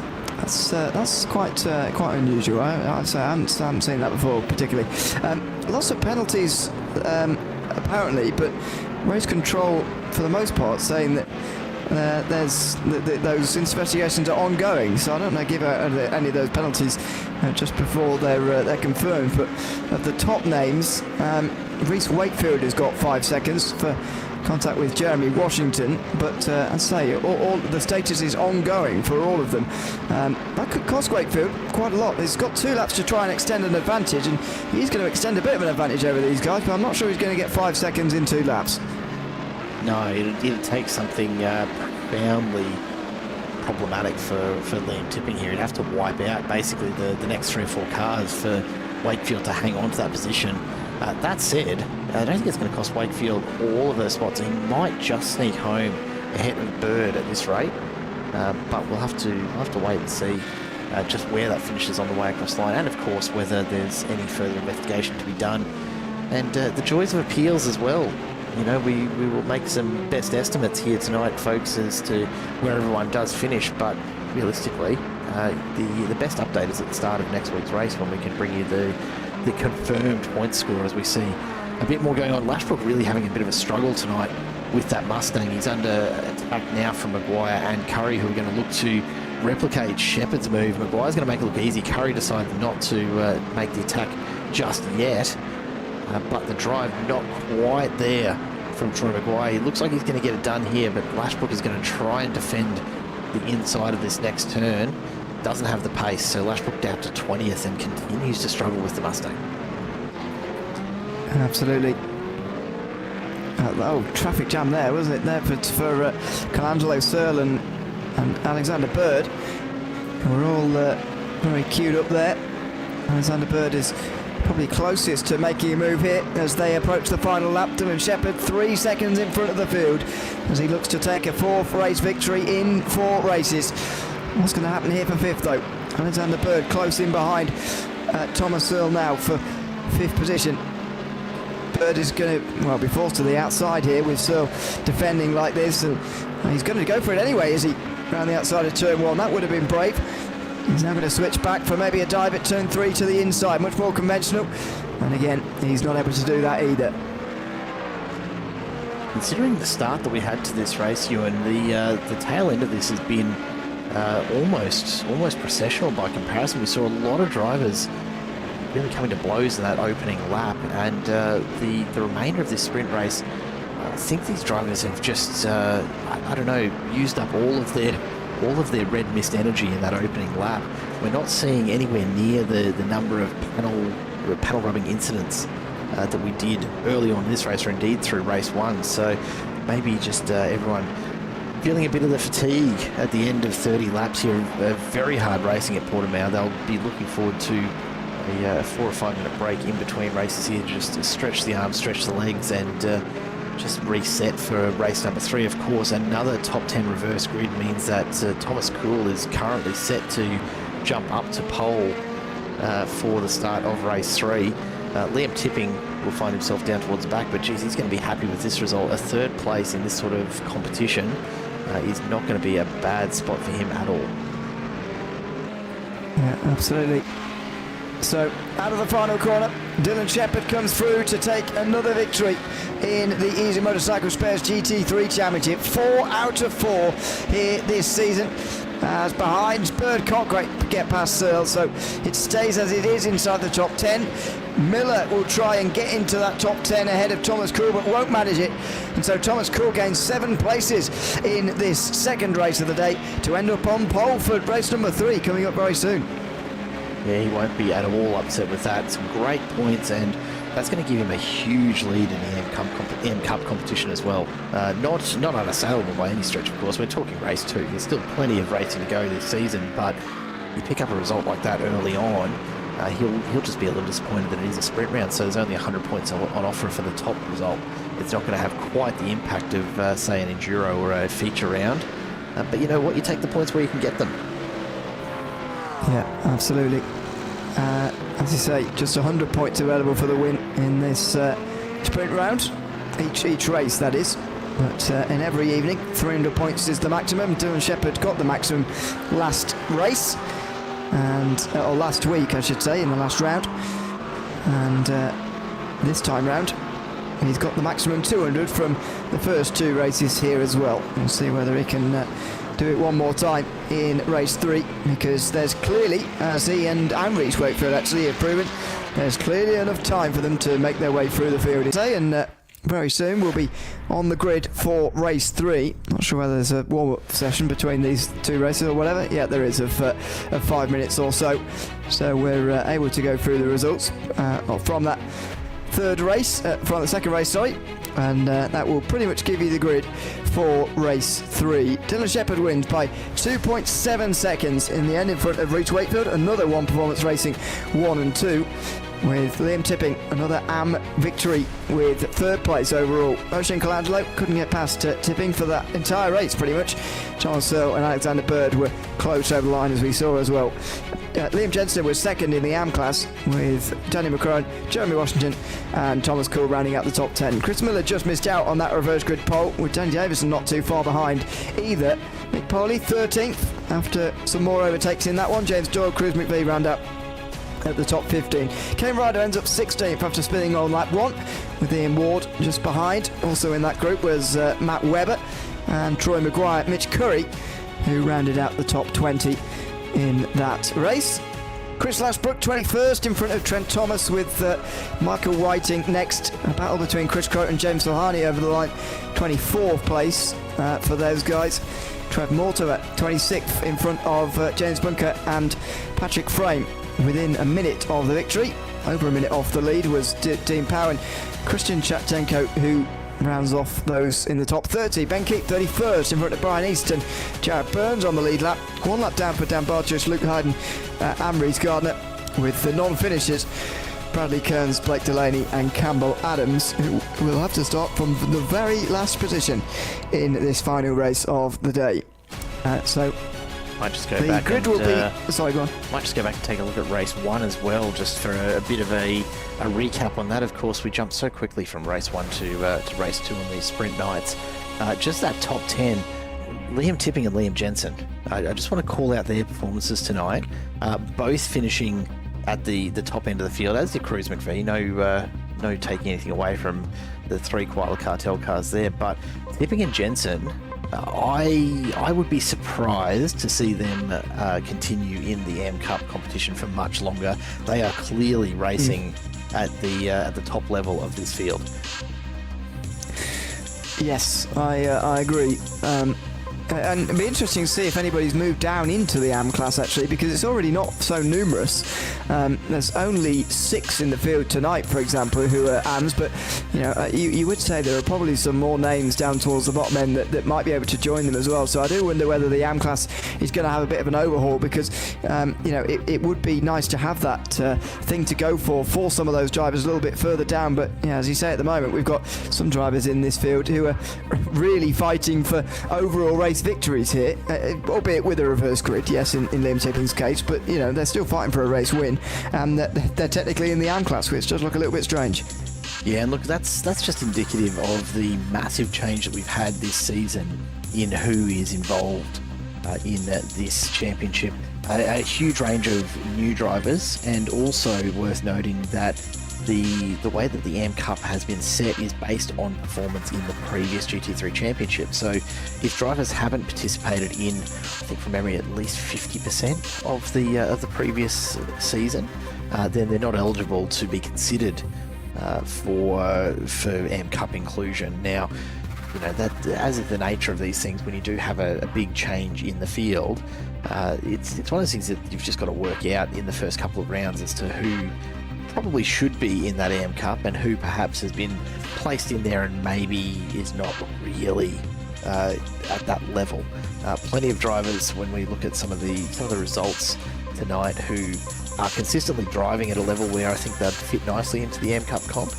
But there's also a number of drivers that aren't seeing the results in these first 2 rounds. It doesn't necessarily mean they're that far off the pace, but they've had some real shockers of races, contact that's taken them out. And particularly in the opening stages of any of these races, those first 2 laps, if you find yourself getting a bit of a nudge or just overcooking those cold tyres, when you've got such a massive field, it's really, really difficult to climb your way back up and into the real top 10 competition that we do have going on here. Yeah, I would say that the race controller were correct not to be so reactive after round 1, because strange things can happen in one round of any series. But I agree that after a couple of rounds, I think it's definitely a bit of scope to have a look at some drivers in those classes and see how they could be moved around to better fit this field. But we'll see what happens. And we'll obviously report on that when those moments arrive. But the warm-up session is over, and the third race of the day is about to get underway here in a few moments' time. For whatever reason, the warm-up session has allowed a bit of time run off at the end, but there you go. I'll run through the top 10 because they're the ones who are reversed, and that's Thomas Kuhl on pole, therefore, after that late battle with Chris Miller, and alongside Jeremy Washington. Danny McCrone will start from third in front of Liam Jensen, who's the AM pole sitter this time round, in front of Liam Tipping just a little bit. Alexander Bird, it rounds out the top 5 ahead of Thomas Searle. Oisin Colangelo 7th in front of Liam Tipping, as I mentioned. And then the one before that's racing 5th row is Rita Wakefield and Dylan Shepherd. I'll let the rest of it scroll through on your screen. I won't read them all out again, but they are where they finished in race number 2. Some notable names in there. Kane Ryder will start from 16th. Dave Davison wasn't in the top 10 either. Those are 2 Max Boost drivers you'd expect to see in the top 10 by the end of this race, especially considering where they're starting. James Solhani lost some positions in that race and is down to 25th, for example. Same goes for Dean Powell at 29th, and down here Blake Delaney had a very difficult second race, so he's a long way down, along with Campbell Adams at the very back end of the field as well. Underway then for race number 3 here tonight at Portimão, and it's a good start for Kuhl, very good start indeed for Kuhl, in towards turn number 1, diving down the inside there is Thomas Searle though, who's going to get into a brilliant position, 3rd place already after diving down the inside. But look at Dylan Shepherd gaining 4 places in just the first couple of corners. He's alongside Liam Tipping here, and is he clear in time for turn 4? No, not quite, and that's going to make things difficult, as in the background there spins Dean Powell and Trev Mortimer involved, along with a few others as well down the back end of the field. But what about that battle for 6th? Shepherd has got there. He's already ahead of his teammate. He's ahead of some of his main rivals for this race, and he's already into 6th position. Dylan Shepherd wasting absolutely no time here in race 3. He doesn't want to be battling it out for half of this race. He wants to be out in front and extending his lead early on. And you could see as he came down the hill off the starting grid for the first time, he was already weaving back and forth to get any little extra bit of heat in those tyres that he possibly could. He is a man on a mission here. I don't know if he's been listening in and he's decided that we're not impressed enough with just how far ahead he's been finishing the first 2 races. He wants to get out there and go for double digits or something like that. I reckon that's what he's aiming at right now. He's ahead of Liam Jensen now as well, into 5th place, and that's not good news for Jensen, by the way, because that means Liam Tipping's only just behind him, although Race Wakefield is going to put an end to that and get a car between them again as he gets down the inside of the Mustang and gets through into 7th position now, but already a couple of positions behind Shepherd. And this is the thing for Wakefield, you know, when he's restarting these races sort of ahead of Shepherd, you'd think, well, that gives you a good opportunity to maybe defend from the front here and try and hold on to a position, but so far Shepherd's just taken him on the first lap before he can really even get settled into these races. And that's something that I was a little surprised we hadn't seen in the first 2 races.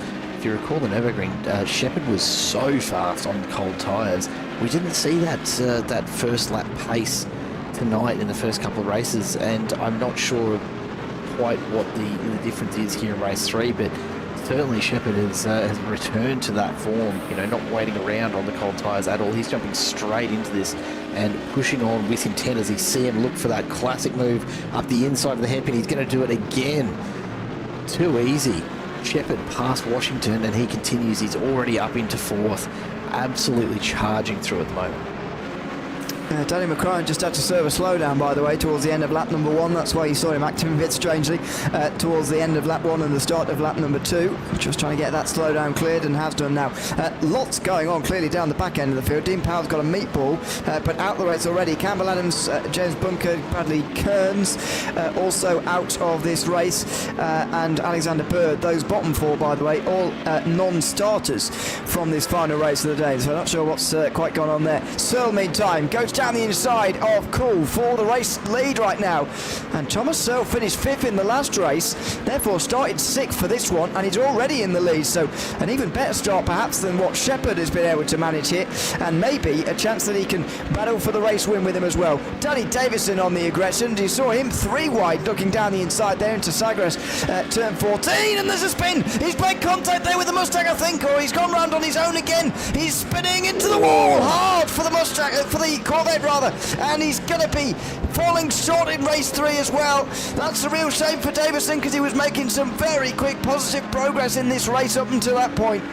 Yeah, I don't think there was any contact there. I think he's just gone a little bit too hard as he came over the crest and unweighted the rear end.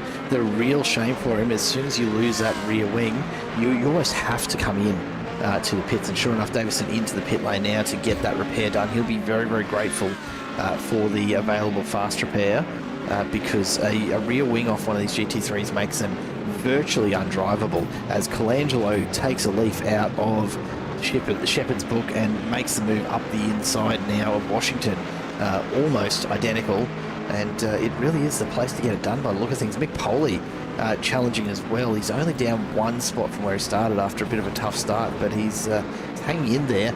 Looking around him, quite a few movers. Troy Maguire's up 8 spots so far into 11th. Kane Ryder up 4 into 12th. Mitch Curry's up 5 into 15th. So a few movers and shakers going on in the mid-pack as well. Yeah, it's quite busy inside the top 15 so far in this race. Not really spreading out in the way that it has done once or twice so far tonight. Here's Wakefield trying to get past McCrowan into 4th position. And maybe if Shepherd finds some of these overtakes up in front a little bit tricky, then Wakefield can get on terms. But he's got to be quick as well through these passes. And oh, whoa, that's close. That is very, very close. But fair play to McCrowan for knowing exactly how wide his car was there and turning in at exactly the right moment there, just so as not to make contact either, though, with Reece Wakefield, who was, in the end, backing out of that, but looked like he was probably going to go for that in the inside the final corner. Meantime, Washington having a difficult race, already outside of the top 10, and Troy Maguire inside the top 10 after a remarkable recovery, really. Didn't he start race 1 from last or something? He's now inside the top 10. Yeah, having a much better race 3 and starting to head towards some really promising points. Tipping and Jensen swapping positions further up, the 2 teammates and the 2 AMP Cup drivers up inside the top 10 well and truly.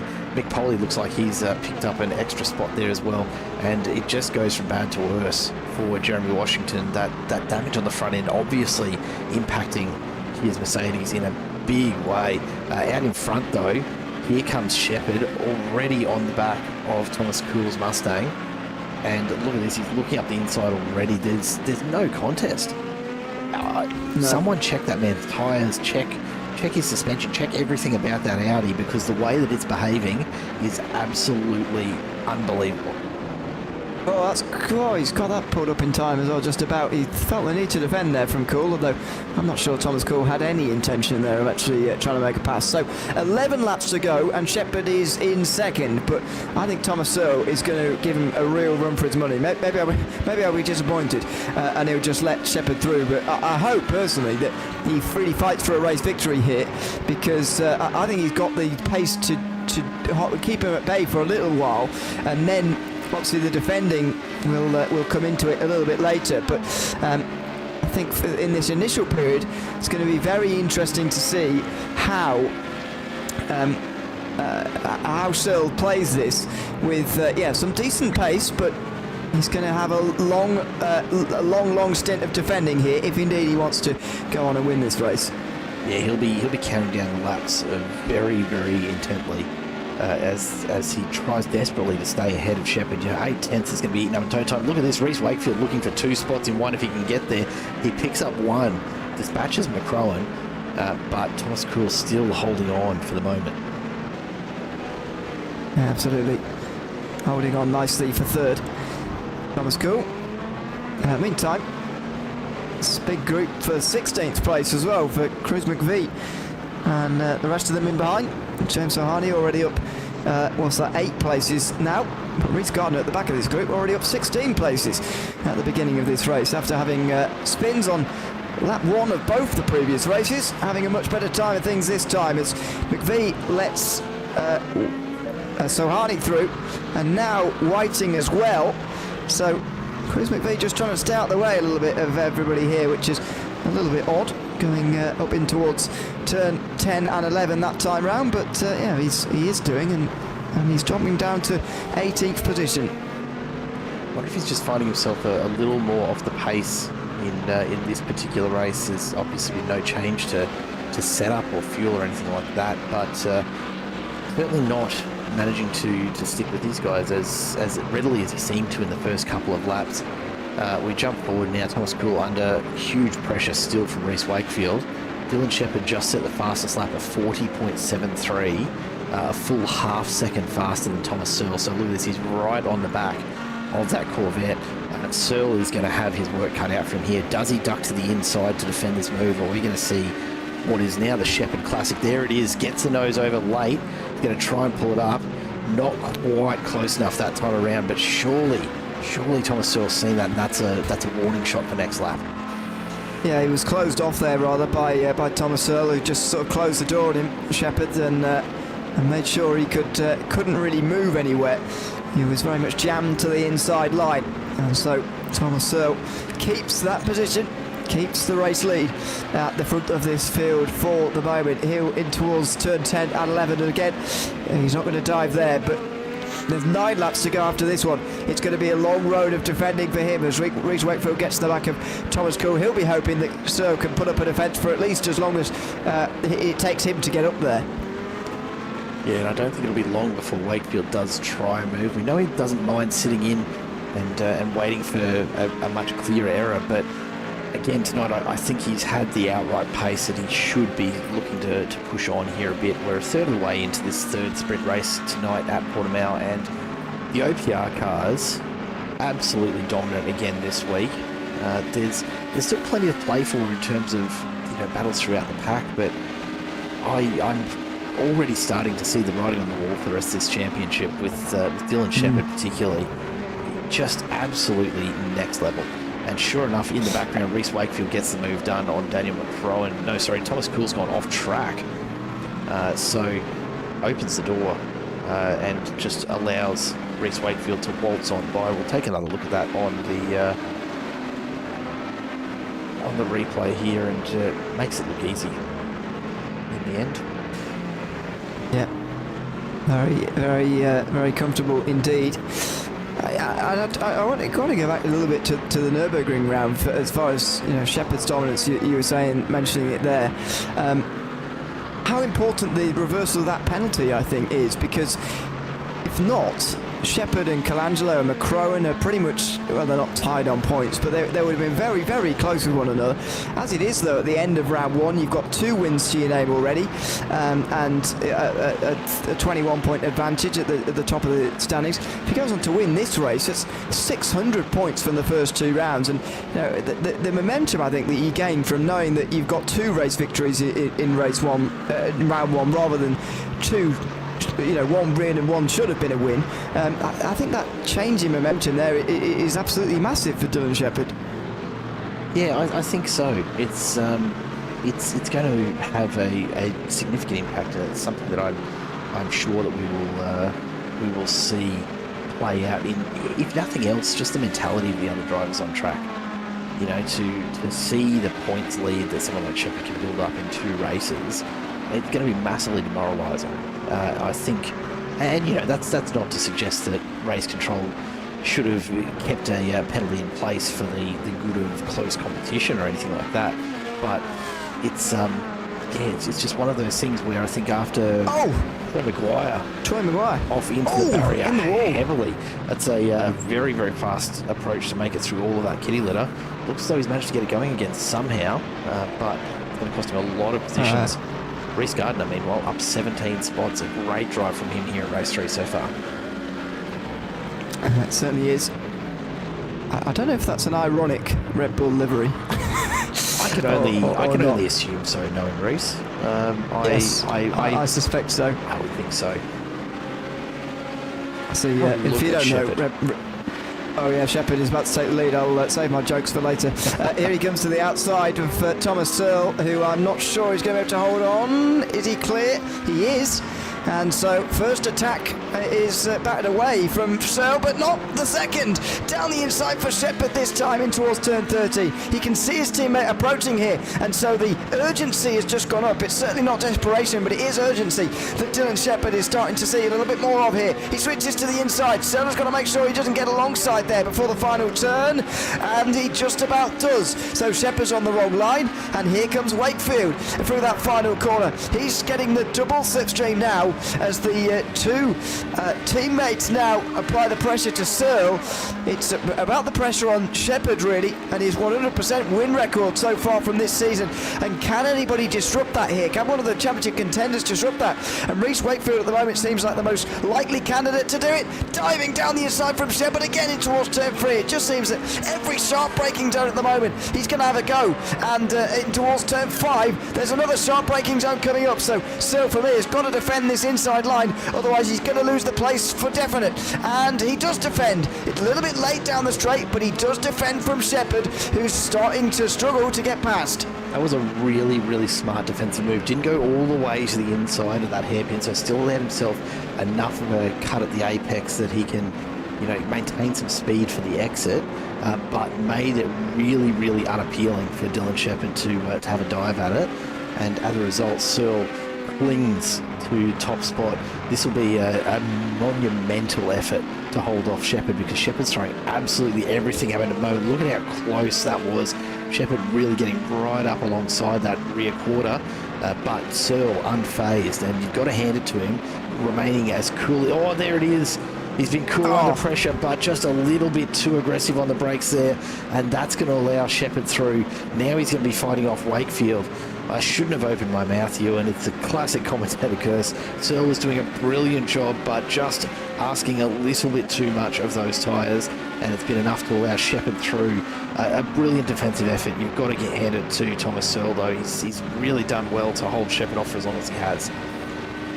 Yeah, he has, and you know, that's what Shepherd would have been banking on, those sort of, not if you know, if I can't get through, then I'm going to make you make a mistake, and that's what's happened there. With 6 laps to go, that's wide from Shepherd, and so that'll be an off track there as Searle now defends from Wakefield. You know, there's no reason to suggest, I don't think, that Wakefield is going to have it any easier than Shepherd did, or is he even going to try a response here? Searle, he's only 2 tenths behind, and Shepherd feels the need to pull it over a little bit there. He's clearly looking in his mirrors.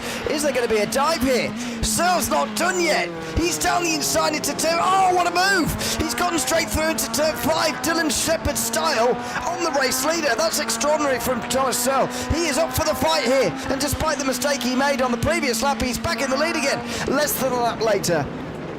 Cannot be upset at all about someone giving Dylan Shepherd a taste of his own medicine through that hairpin. A brilliant move from Searle, and I don't know that Shepherd was expecting it, honestly. But he's now back onto the attack. Searle runs a little bit wide next. That's going to allow Shepherd back through.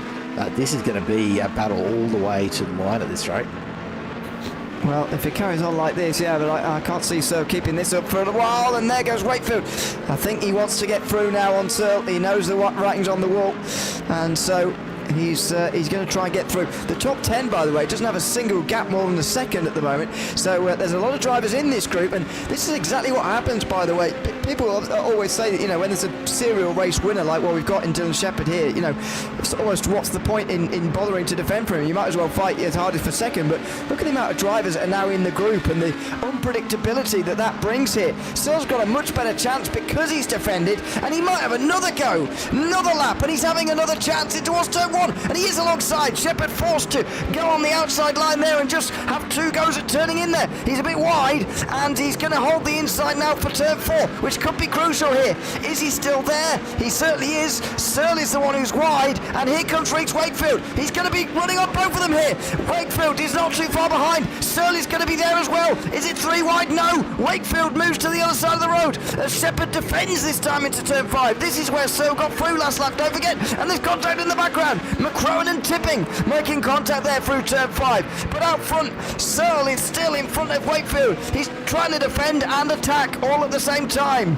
Massive drive here from Thomas Searle. He's throwing absolutely everything at these OPR cars, and I can only imagine in the background the contact between Tipping and McCrowan has come because they've both just been sitting there with their jaws on the floor watching what's unfolding in front of them, and maybe just missed the brake marker a little. It has been absolutely monumental for the last lap and a half. Has Thomas Searle burned too much of his tyres here in trying to stay with Shepherd, or has he still got some in the tank? We're down to, 4 laps to go. I've got to wonder how his tyres are faring. Will he have enough to continue this sort of pressure? But certainly Shepherd has had to respond in a way that we haven't seen until this point. It's been massive. While that's been going on, Kane Ryder and Chris Miller have been involved in a pretty significant incident, both with meatballs and both on their way back to the pits via tow truck at the moment. We'll stick with this for just a moment because Searle's got another run on the way down to turn 1. Very quick on the way towards turn 1 every time, it seems.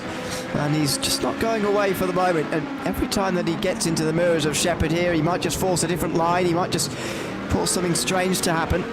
And so you just get the sense that Shepherd is feeling a little bit on the defensive at the moment. But with Wakefield so close behind, that's alleviated somewhat. And here comes Reece Wakefield. Now Searle is forced to defend. And maybe that is that. As far as the race win is concerned, I think it is. With less than 4 laps to go, Searle's put up a very good fight here and sort of paved the way for everybody else in these reverse grid races. This is how you can defend, and this is how you can force a surprise result. And Searle is going to now try and do the same to Reece Wakefield, who's got a lot less time to make the move than what Shepherd did. Absolutely does. Just behind them, Liam Tipping putting all sorts of pressure on Daniel Macron, so he wants to get in amongst it and hopefully land himself just outside. Look at that, charges up the inside, door to door, just gets a little bit of a nudge happening and forces his way on through. So he's up into 4th. Reece Wakefield still in behind Thomas Searle. Not there yet, but a bit further back. Reece Gardner making an almost identical move. Ian Ward locks it up, a big slide, opens the door, and Reece Gardner waltzes on through for P14. And we've been captivated by the battle out in front, but there's been plenty of this still going on in the background. This little group here, James Salhani, Jeremy Washington, Michael Whiting, James Doyle just ahead, have been right in amongst it, and they're going to take it all the way to the line.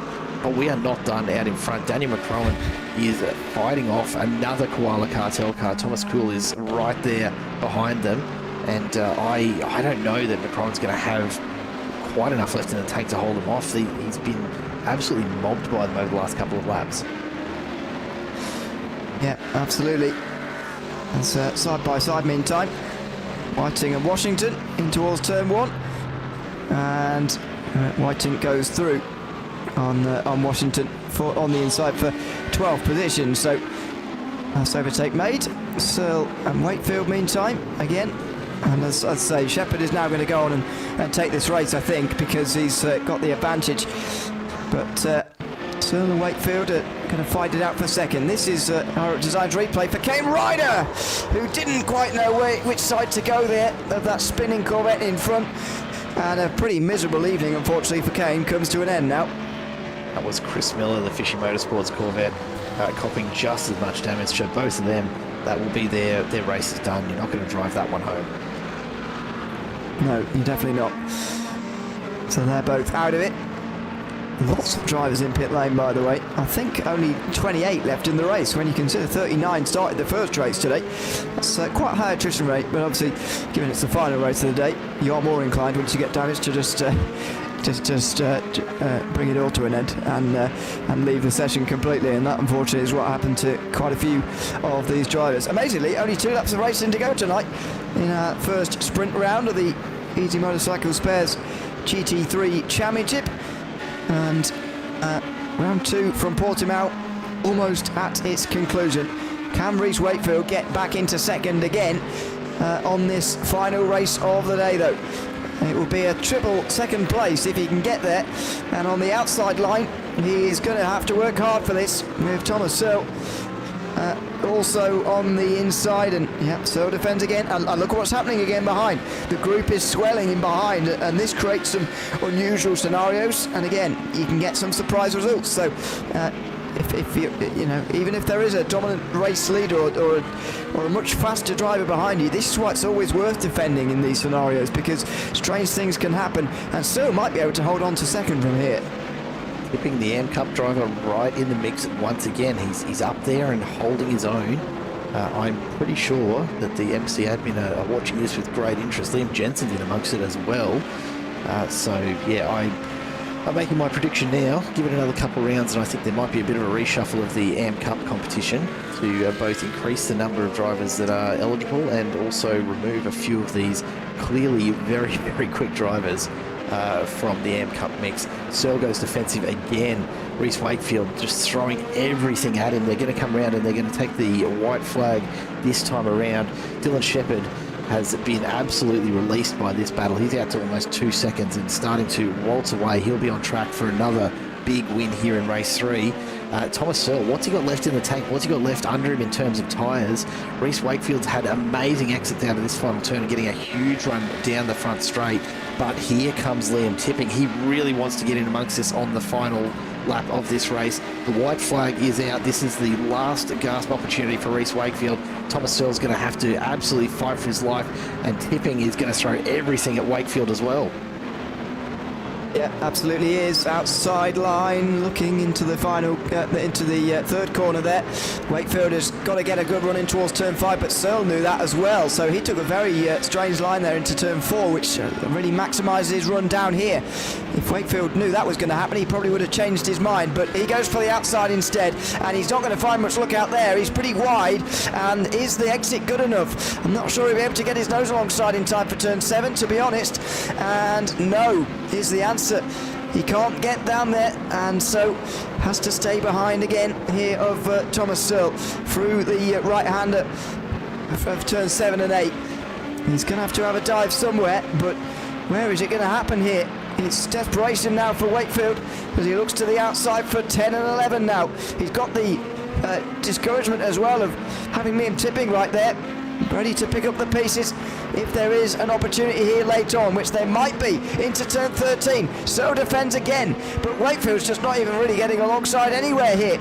It's a masterclass in defence from Thomas Searle, who came not that far away, to be honest, from winning this race, but he's going to be rewarded with a second place finish here in the final race of the day. But it's Dylan Shepherd who goes 3 for 3, 600 points out of 600 through the first 2 rounds of the Easy Motorcycle Spares GT3 Championship. He wins again at Portimão, and it's Searle who holds on for second. A great defensive drive that might provide the template for the rest of this season for those looking to hold on to positions from the big names later this season.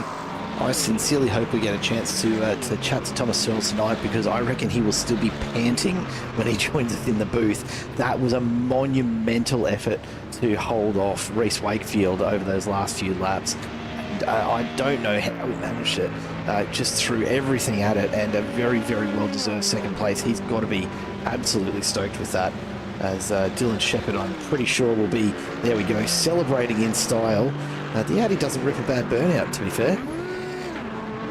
No, it doesn't. I wonder whether all the GT3s could do that, but obviously traction control stops them from really giving it a go. But yeah, there we go. Not a bad burnout at all for Shepherd in the Audi. Not much smoke generated, but never mind. He celebrates the 3rd win out of 3 here tonight in the first sprint round of this championship. If you're wondering, by the way, when the next sprint round is going to be, only have to wait a few weeks until Sebring when we get our next one, and then a few weeks after that in the Hockenheim Ring will be our next. We've got feature racing back next week, but that will be the last time until the Adelaide round, which is on the 25th of February. So we've got quite a long way between feature races.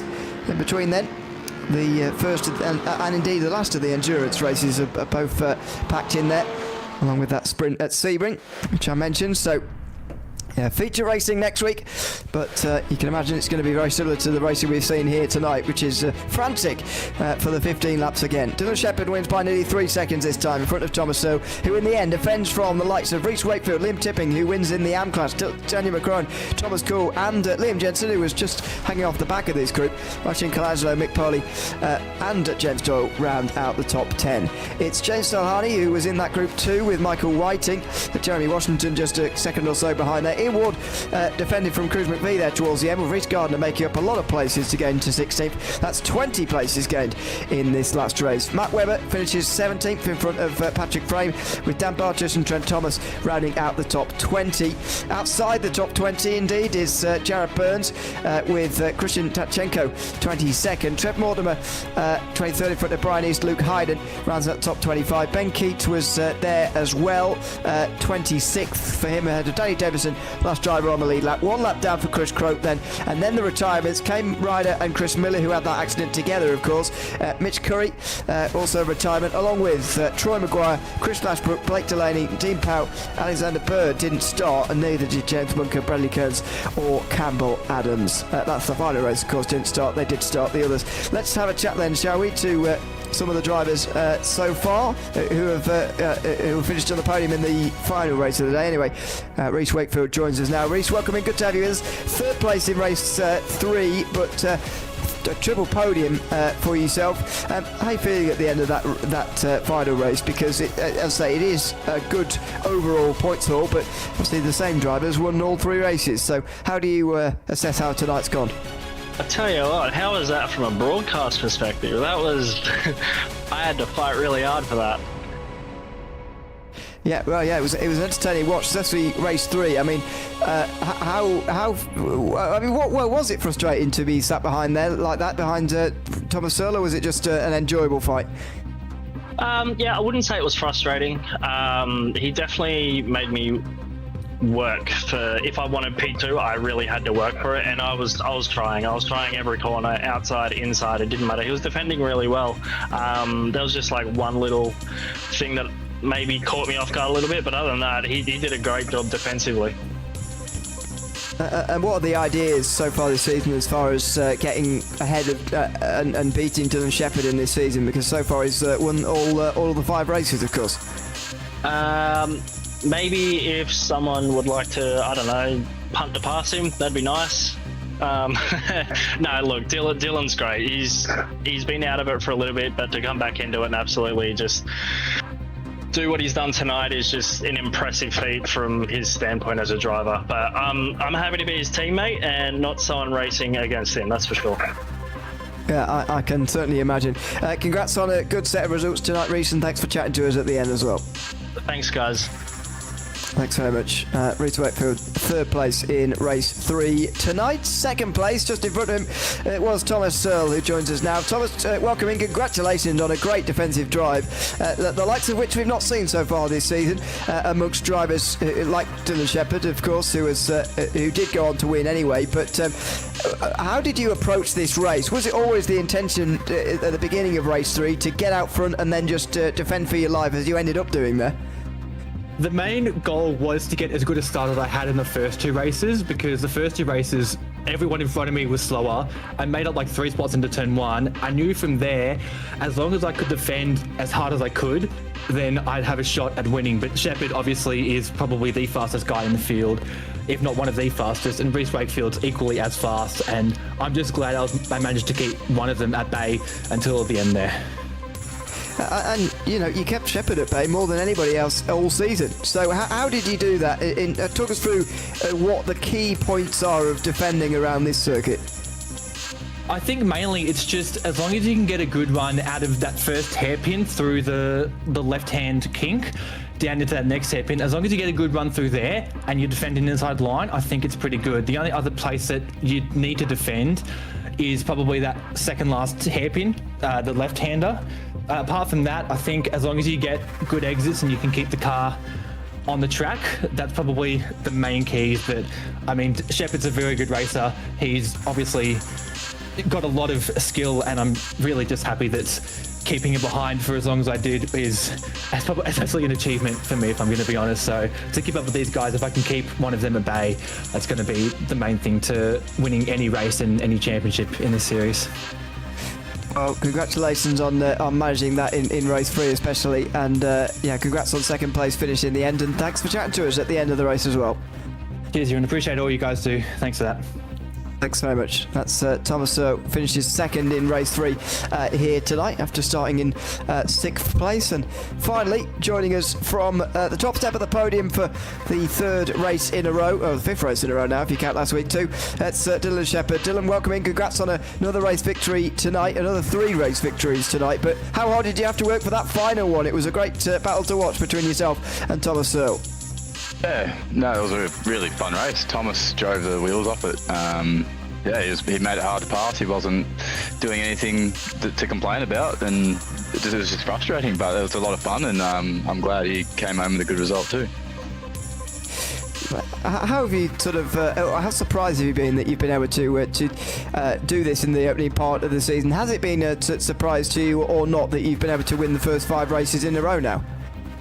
Yeah, no, it's been surprising because there's a massive quality of the field. I think there's a lot of guys out there that could definitely win. I think there's been a bit of luck in it. Like I've seen a lot of the fast guys just make simple mistakes or get caught up in incidents. So I think it's been a very lucky first 5 races. So I'll take them while I can. Well, congratulations on 3 race victories here tonight, Dylan, and thanks for chatting to us at the end as well. No worries, guys. Thank you for putting on a great show. Thanks very much. That's Dylan Shepherd, 3 race victories tonight, 5 overall for the season, and 600 points out of 600 so far. There are the provisional points. There are a lot of penalties to still be worked out, by the way. I'll go through some of the main ones from race 2 and 3 before I run through any points. But Reece Wakefield has indeed got a 5-second penalty of course, this is all provisional before any appeals that might be made from race number 2. And Campbell Adams got 20 seconds as well, but he's already dropped down a very long way in the championship anyway, despite starting the day in a decent position championship wise. But anyway, in race 3 as well, Liam Tipping has got a 20-second time penalty, so that will drop him down quite a long way. And Matt Webber actually clicked up 3 penalties there in that one, which should accumulate to 25 seconds. So anyway, a few things to be worked out there, but 55 points will be the advantage. And to be fair, Jared, when you look at these first 5 races and you see the same winner each time, you'd think they might have more than a 55-point advantage. You look at Reece Wakefield's results, and actually they're very strong. Same for Daniel McCrone, who really went under the radar tonight, actually. Easy to forget that he finished 5th place in that race there. He also finished in 8th place, I think, in race 2 tonight, and is having some very solid top 10s. So I don't think Shepherd's got a great return, actually, on his 5 race wins yet, to be honest. Oh, look, I don't think any driver is going to be complaining about being out in front with a perfect record after 2 rounds, but you're absolutely spot on. The points differential from 1st to even 4th, 5th, 6th place is not so massive that you should ever be looking at a 5th place or 6th place result as a failure in any round of racing here with MC Motorsport. All it's going to take, it's not impossible for Shepherd to have more than 1 bad round across the 10 that lie ahead. Sure, he's had a couple of absolute cracking rounds so far, but we've got endurance rounds to come, we've got more feature rounds to come. It may end up that Shepherd's going to have 1 bad round at some point along the way, and all of a sudden that uses up his drop round. He can't afford another one. If you're just consistent, like someone like McCrowan, who's just been really, really consistently in the mix in that top 5 or 6, he's been really, really quiet about it. You're absolutely spot on. He hasn't stood out in any major way by being up in the front 1 or 2, but he's consistently getting some high quality results, and I think he's going to be one to watch across the season as well. Yeah, absolutely. It's an interesting early stage in this championship with still 8 rounds to go. There's a long wait for these championships to be settled, but I think we've seen tonight that it is possible to, if you make things difficult for Dylan Shepherd, then you just never know what could happen. Maybe Thomas Searle has done something tonight as far as that is concerned, showing to everybody else that maybe there is something you can do to keep him behind, but there you go. That's just about it from Portimão from us tonight. Of course, big thanks to everyone who's been tuned in tonight from the Simple Racing Broadcast YouTube channel. This has been the Easy Motorcycle Spares GT3 Championship from Portimão. We'll be back same time, same place next week from Sandown for the first of our Australian rounds, first of 3, of course, and so Sandown will be the first of those, a feature round coming on the 21st of January. Make sure you join us for that then next week. But for now, I've been Neil O'Leary alongside Jared Cole. Until we see you again next week, it's goodbye for now.